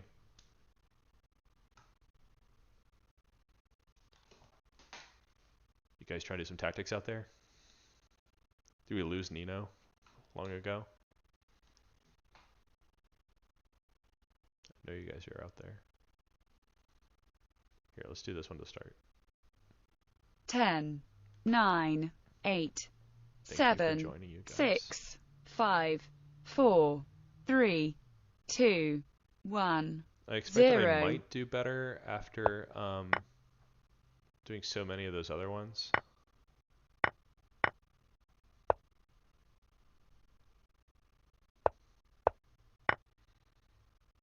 I sure hope so.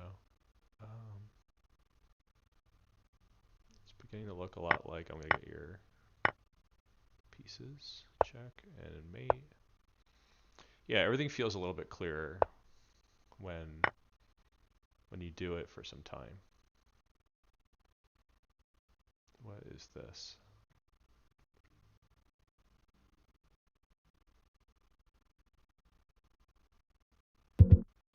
How was that wrong? Okay.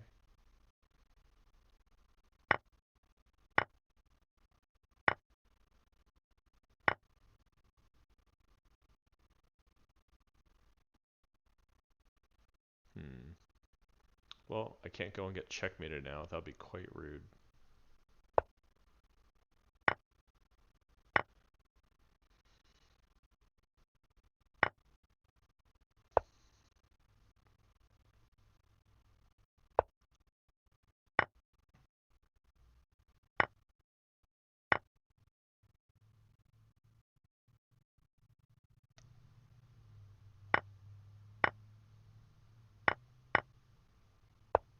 Got 41. Okay, Pacha got 16. Anand got 35. That was good though. Let's do it again.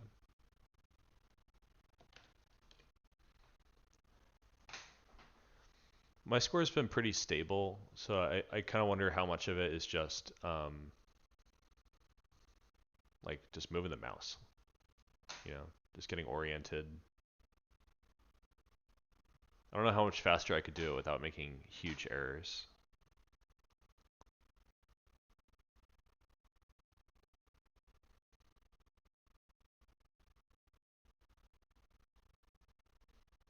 Alright guys, so I shared that link, so feel free to jump in if you're feeling brave. And for the people who are on Twitch, I think soon we should raid somebody. So we should decide who we would like to raid in the next little bit. Also, Anand, what's your tournament situation? Are you playing any tournaments coming up? While we wait for a couple more people maybe to join. I saw there was something near Orlando soon, and it was tempting, but it's like more than an hour from the airport, which would kind of make getting a ride prohibitive. Otherwise, I'd consider it. I'd consider flying out to Orlando. Also, flights have been crazy in the US, probably globally. 10, start here. 9, 8, 7, 6, 5, 4, 3, 2, 1, 0. Alright. Yeah, the main thing for me probably is not moving. It's probably the fact that I stall out on a couple positions. Maybe it's just better to get something wrong than to like completely lose it. Here's a good example. Am I gonna stall out? Just gotta keep making moves. Move, move, move. Alright, check, check. Take the rook. Give a little check. Make a little pawn. Get down tonight. Okay.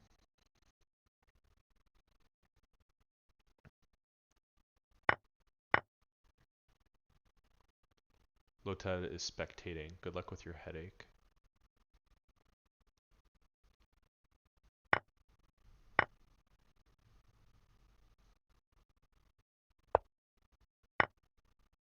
Okay, black.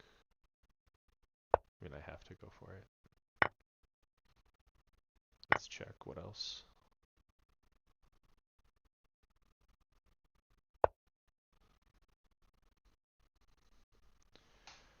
Maybe this. Yeah, win material. There was no sneaky mate there. Just gotta be fast as the wind or something. Alright. Fast, fast, fast. Thinking fast thoughts so fast. You've never seen them fast like this. Oh man, I was about to make one more. 35. Anand has not played over the board in 4 years. Didn't we play 3 years ago? Has it really been 4 years already? Because that was like one of my last tournaments. I'm not sure I even played after that. Alright. Let's see. Gonna join this round? Lotad? Here's the link. And anyone else who'd like to join? Also, welcome to, I know this is very late, but welcome to Santosh in the Discord. Let me get him his little rights. Alright.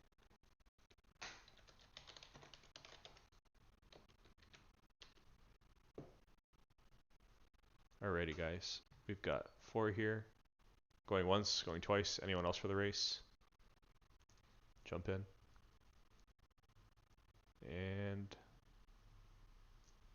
go. 10, 9, 8, 7, 6, 5, 4, 3, 2, 1, 0.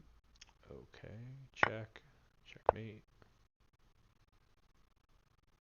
Alright. No stalling, fast moves. What's the answer? What are we gonna do here?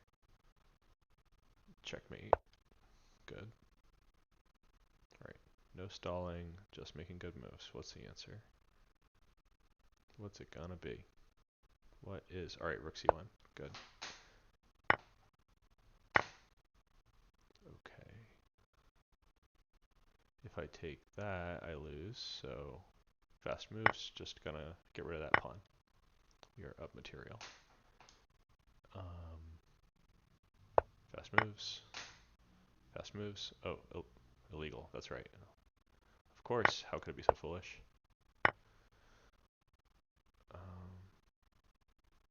Yeah, we have to do this first because the knight's guarding it. This is a double attack. We love double attacks. Don't tell me you don't.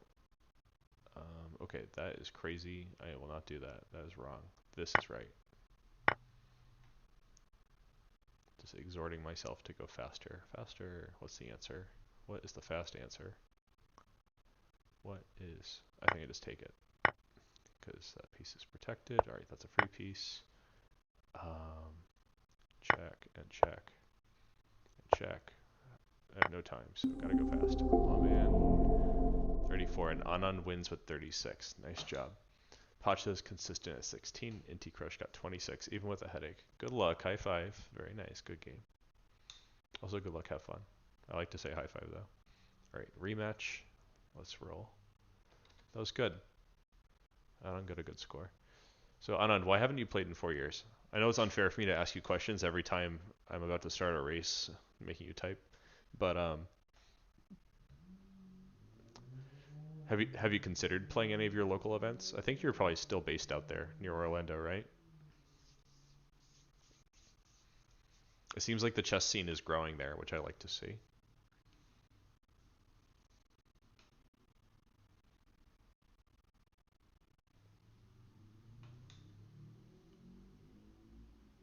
Also, here's the Discord link again for anybody who's new in the chat. It's coming in hot. Oh, you're in India actually. Oh, okay. Well, even better, right? I guess it depends on where you are, of course. There's been a lot of really great tournaments in India recently. I think it's interesting how ChessBase has been 10, supporting the Indian 9, chess community there 8, so much in the last several years. 7, 6, 5, 4, 3, 2, I've met quite a few 1, strong Indian 0. players.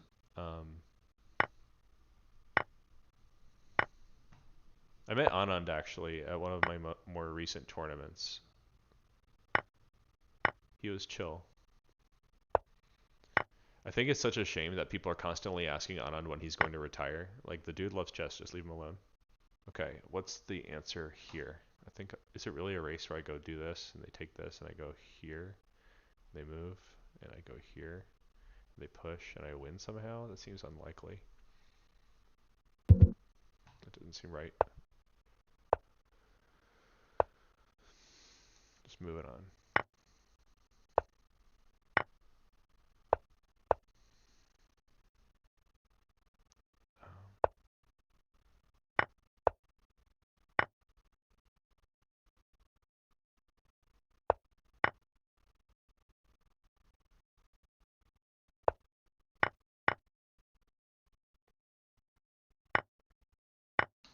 I like it when a new pattern appears after not seeing it all day. It's always nice. Okay, there's a checkmate here, so that's not allowed.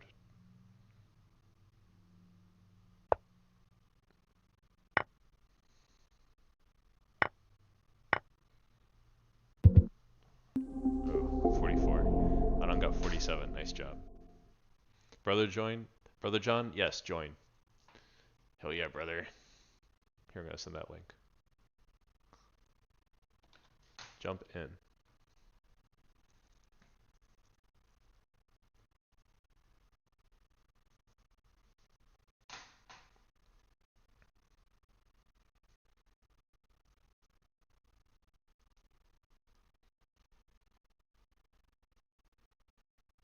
Hey, Anand, have you ever had a chess coach? And if so, who? Alright, Pacha's in, Inti's in. Is Brother John jumping in? What's he doing? Jump into the line.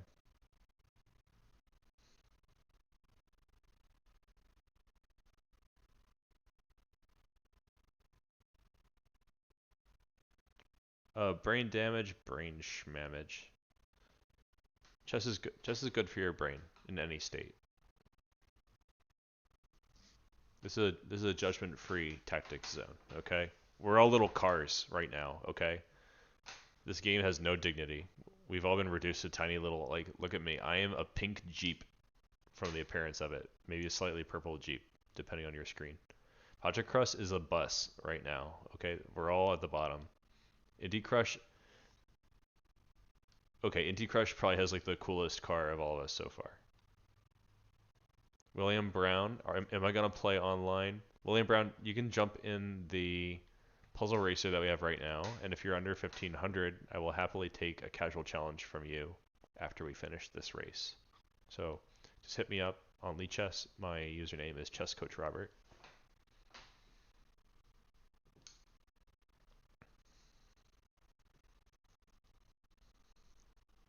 Okay, we're gonna start this race unless William is jumping in. Anand says I had a coach for 5 lessons and it was Vivek Nambiar. Yeah, I know who that is. Long ago, I think.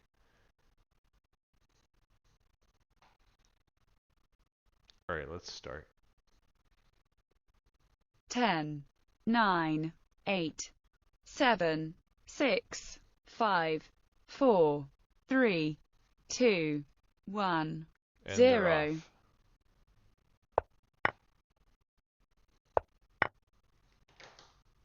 Oops, I just lost my thing. Rest in peace, me. Free piece.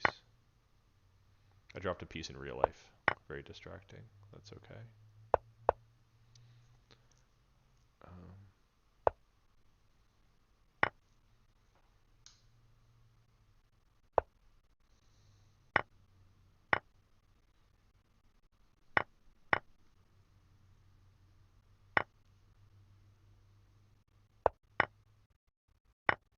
It's these long moves that take that are hard to execute quickly in this time control. Oh, that was very wrong. My rook was hanging. So tragic. Oh, I'm dead now.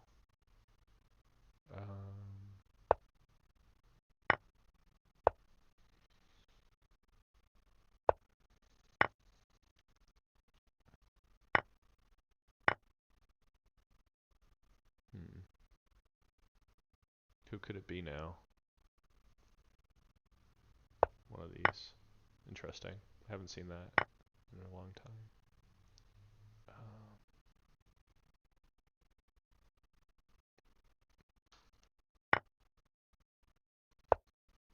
Interesting. Alright, what have we got here? Oh, there was a main one. 46. Pacho at 10, and T with 33. So, William Brown, if you would like to send a casual challenge, I am available at this moment. I will start the rematch button, though. And we can always hold the rematch if that challenge comes in.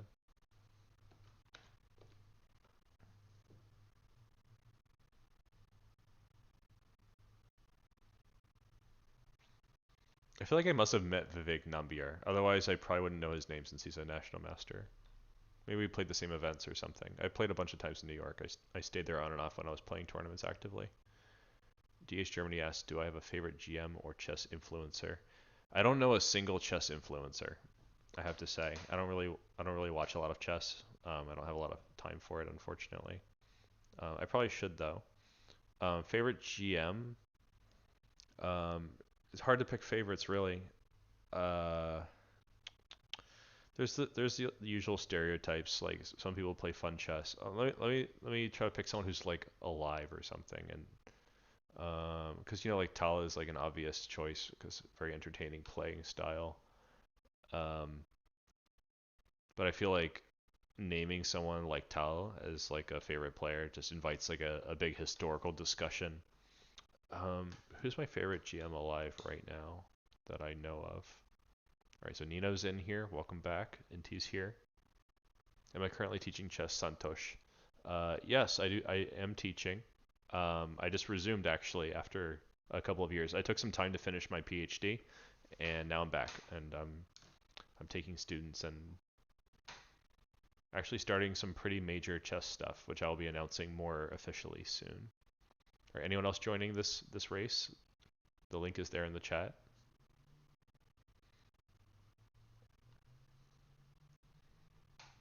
Going once, going twice. 3 times a maybe. Any last minute additions? Yes, we have Pacha. Alright, maybe now we'll start. 10, 9, 8, 7, 6, 5, 4, 3, 2, 1, 0.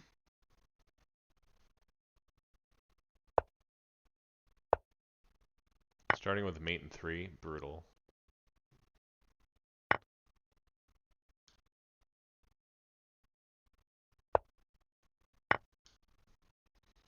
But you know what? Maybe this is the training that we all needed.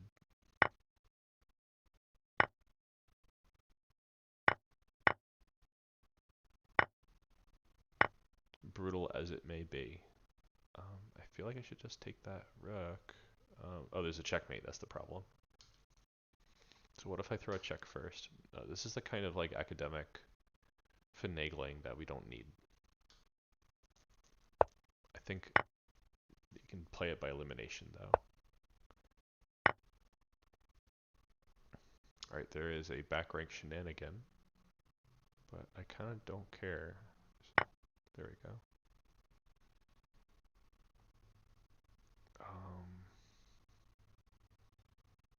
Shoot, how do I proceed? That was very bad. No good. That was totally flummoxed. Hey, I already got this puzzle. You can't give me the same puzzle twice. They say you can't step in the same puzzle twice, something, something. Wow, I feel like I just got here. 29, my worst score yet, possibly. But it looks like everybody struggled together. Inti got 23, Nino got 27, Pacha got 16. Pacha's very consistent. I think no matter how hard the problem set, Pacha's generally getting that same number. So it's more of like a time thing, but good diligence. DH Germany says, my impression is that the classic players had more distinctive styles, such as Capablanca. Sharing a link for the new one if anyone wants to join. Tal and Alechin. Nowadays people are more all-rounders. Is that true? I think that is largely true, and here's a couple tidbits about that. First of all, I want to point out that Capablanca was born in 1888. Tal was world champion in 1960. So these players who have the so-called classic style were also separated by like hundreds of years, lots of theory, great technological advancements. There were really big differences in the worlds that these so-called classic players lived in. And one day people might regard players of our generation somehow as classic relative to their time period. So there's a bit of a like relative time stance. Okay, Ruling Flutist Parrot is new. Welcome, Ruling Flutist Parrot, whomever thou might be. Oh. Lola Zoo on YouTube says, I'm using a mouse pad slow. That makes sense. I'm also using a mouse pad. Oh no, I see what you mean. The trackpad on the laptop. Okay, anyone else want to join? Ruling Flutist Parrot, Nino the Great is here.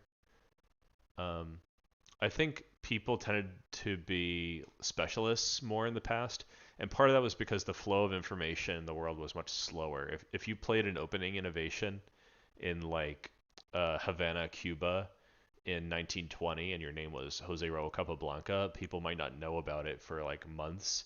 Or if your name is Frank Marshall, you could come up with your 10, own special opening 9, variation just to play 8, Capablanca 7, and 6, sit on that for 5, months or years. 4, 3, And it's not 2, going to be stale. 1, No one's going to 0. discover that while you're waiting.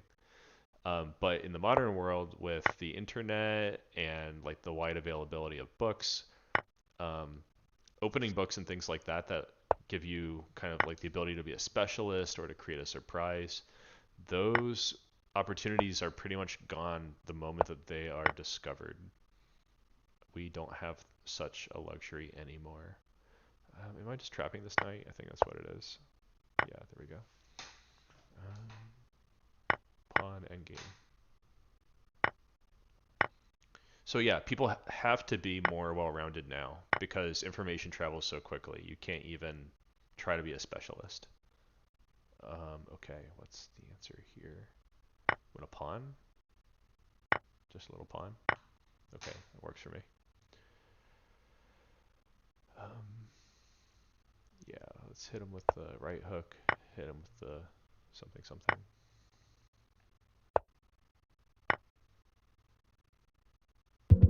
Oh, how is that wrong? That seemed clearly good.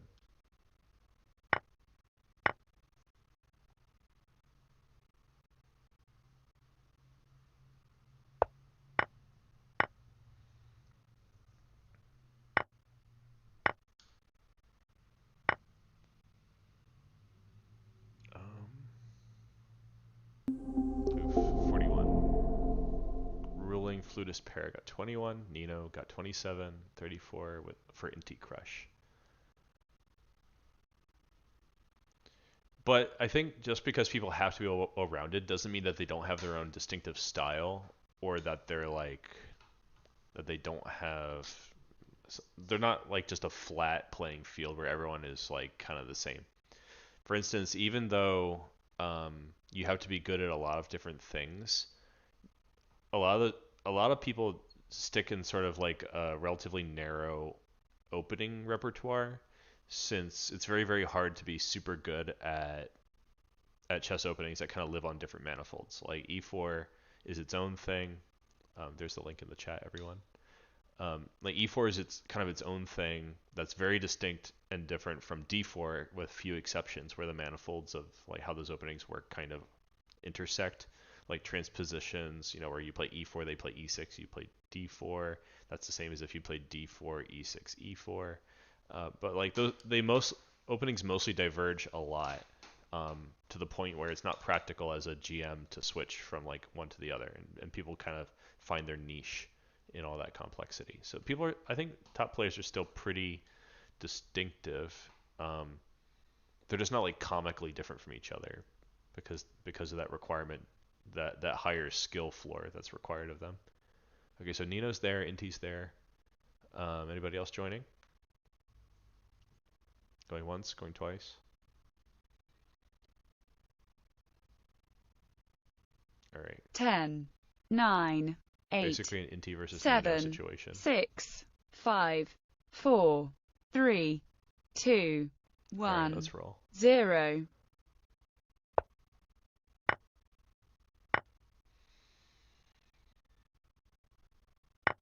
Checkmate wins the game. Something, something.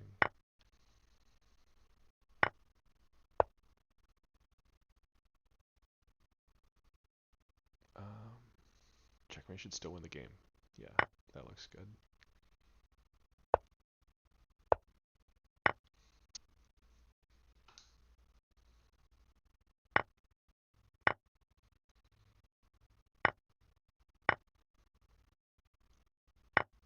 Forks also win the game sometimes.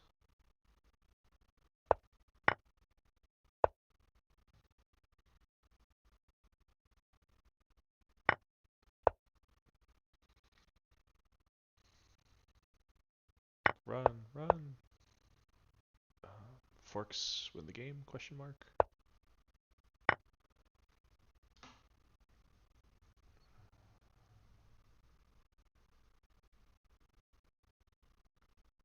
Okay, there's no time for dilly dallying.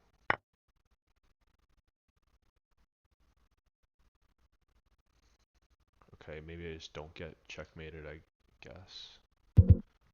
Really? I was supposed to take their queen? Oh no. I'm falling. I'm dead now. The end. Rook f8 would win here. Okay, 45. Very similar to score to before. Nino got 34. Pretty high score. And T got 25.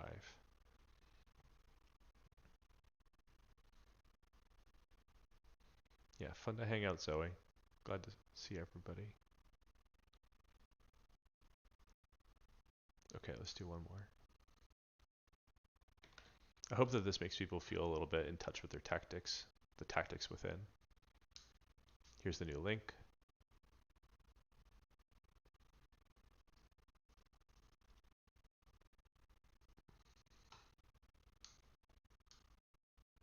Nino's back in the saddle. Inti's there. Okay, maybe we'll call this our last one. Last one for the evening. Good night, Alex. Great seeing you. Catch up with you later. Alright, this is our last one. Any last minute joiners? Yeah, let's catch up, Alex.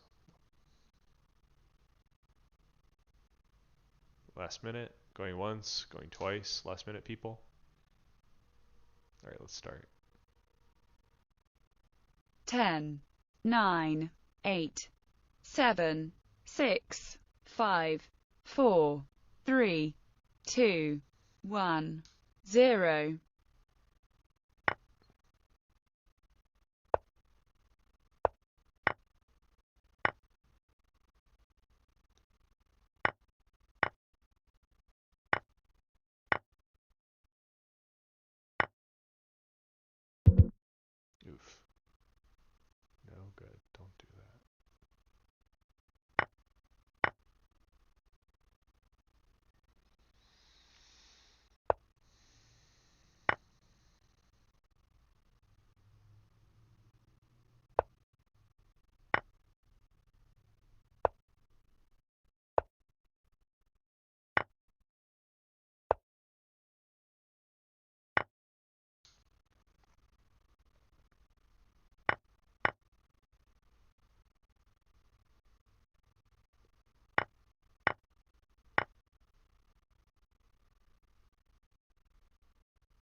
39, and T got 31. Pretty close between you guys this time. Alright, anybody have a raid in mind on Twitch? Maybe Twitch guys want to raid someone? I have no idea whomst I might be down to raid. Who do I know who's even online?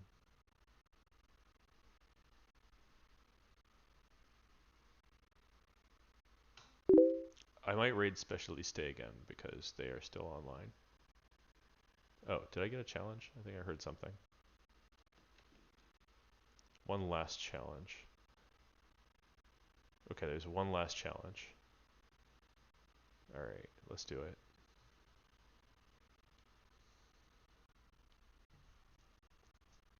You've tempted me. Alright, one last one. It's the final countdown. Okay, after this we're gonna raid somebody and go to sleep like normal human beings. Okay.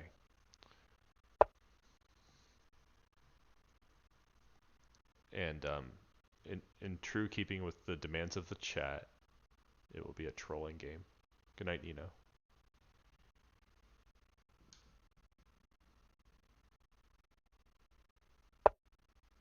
Cheetah's not about it. It took him a long time to play knight f3.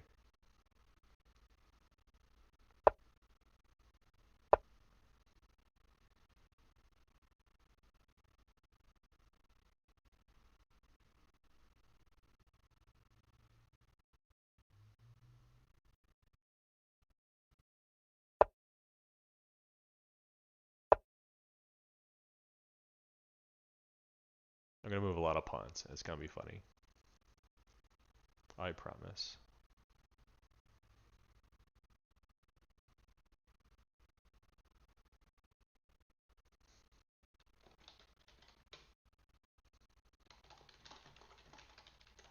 They said hi. I said hello. Thanks for the challenge. As true sporting chaps might.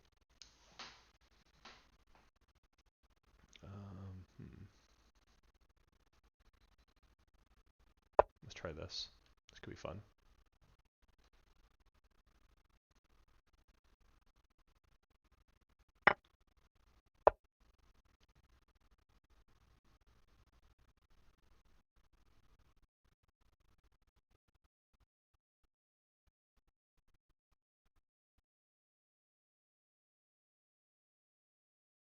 This is a 3+10. This could actually be quite a long 3-minute game.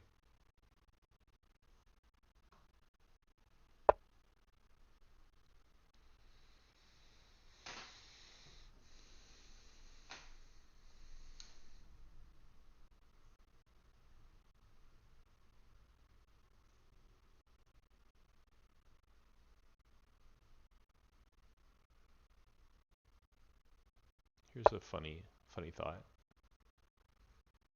And what thought's better than a funny thought?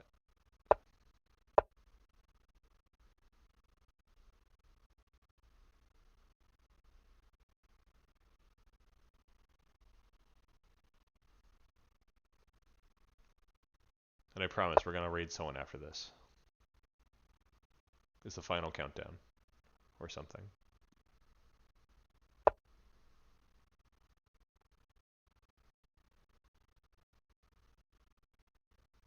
Da-da-da-da. Da-da-da-da. Da-da-da-da.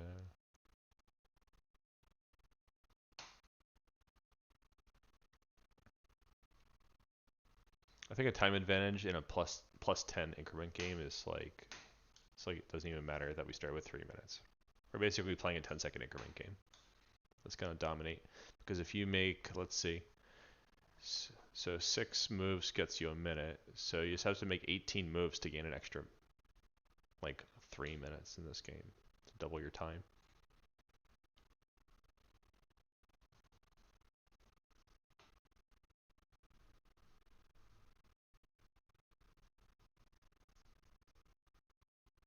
It's big brain time, lots of thinking.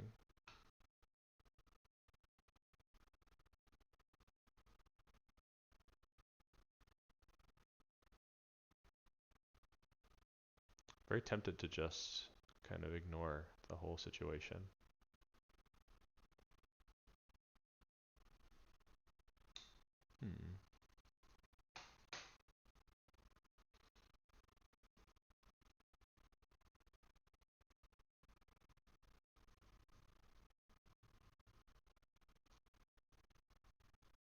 What's the most entertaining way to play this?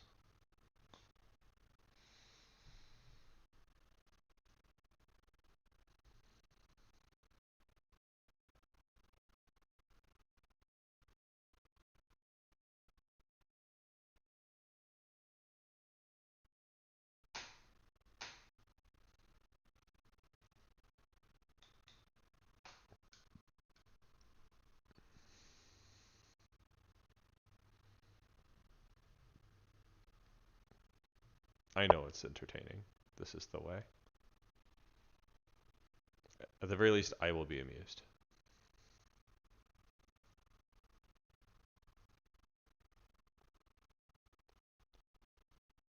Good night, Lotad.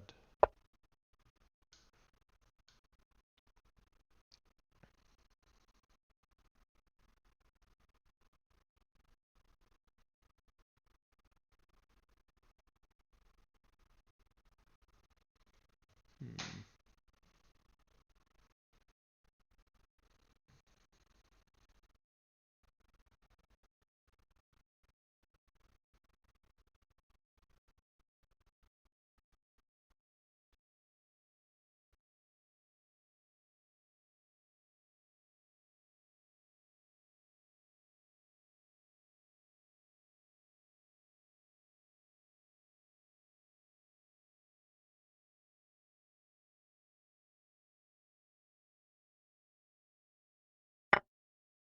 This could go horribly, but it should be fun.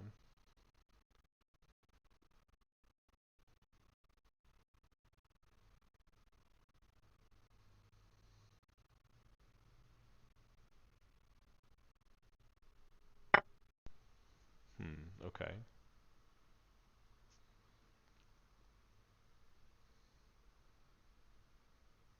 I think I'm cool with this. I was planning King f7, but I don't think it's fun enough. I think there's gonna be like a big checking spree, and it would just be kind of boring. So we're gonna go with the weird knight move instead. If it was king takes, I thought they would do like takes, queen f3 check, and it's like meh, whatever. Not that fun. This, on the other hand, is totally kosher, if you ask me. In fact, I triple dog dare them to come and get me.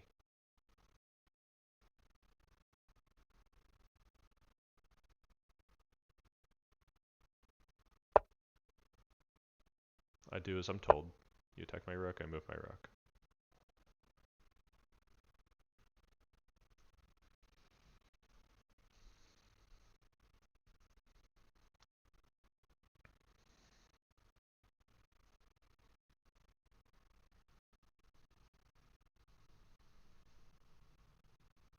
It suddenly gets pretty awkward for them to take this pawn because their queen is in this funny way. But such is life, is it not? They got all this pressure because of that, but at the expense of not being able to play this natural trading off. So at some point, I could always take their pawn. That might. They're probably happy with that though, because they could take with the knight, and that'll activate their pieces. But at some point they probably have to take a stand and do what's right. Yeah, that's what I thought they would do. And it looks like a good move. I mean, why not? It does address the issue of that funny diagonal scenario.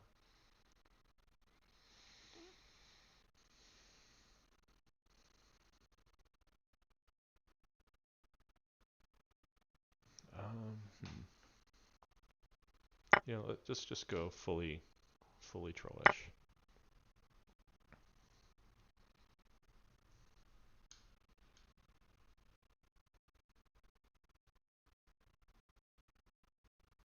They can check me in a variety of ways, but I'm not sure any of them are actually good.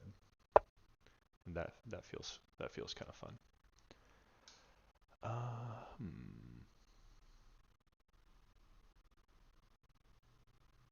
Hit him with a little bishop action. That seems like the right place to put a bishop. And I know that 2 can play that game.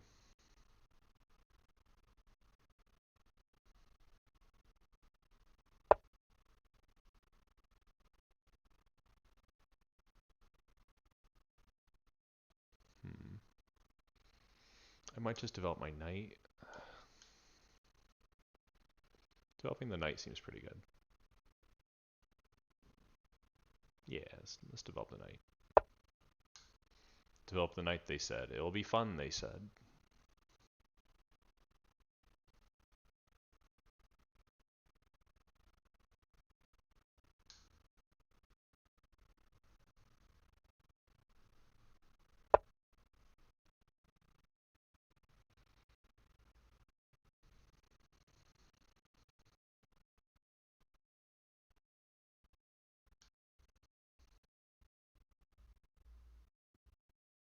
Hmm.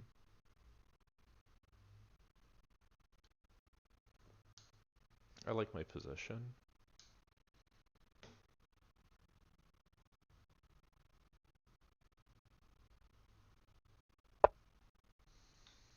Lots of active pieces. Nice. We like that.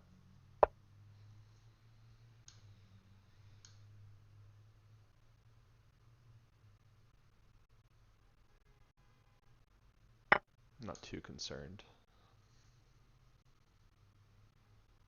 Get some activity going here.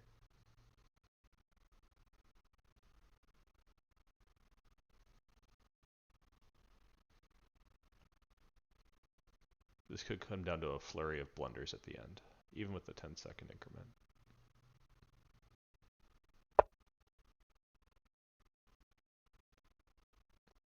They're being quite bold and brash with that. You know, I'll give them one more move. You know, they can do what they want for another move. I'm cool with that.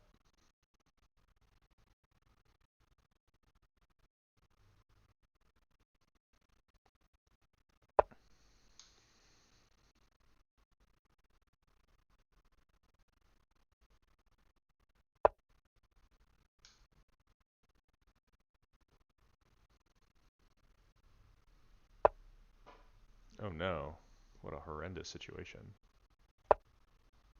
Run away.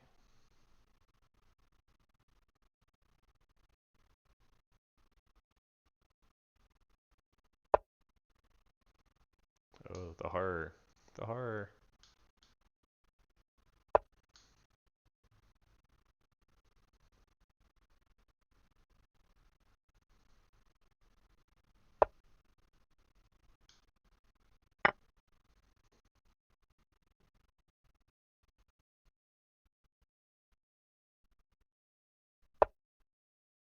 Uh-oh, that looks dangerous.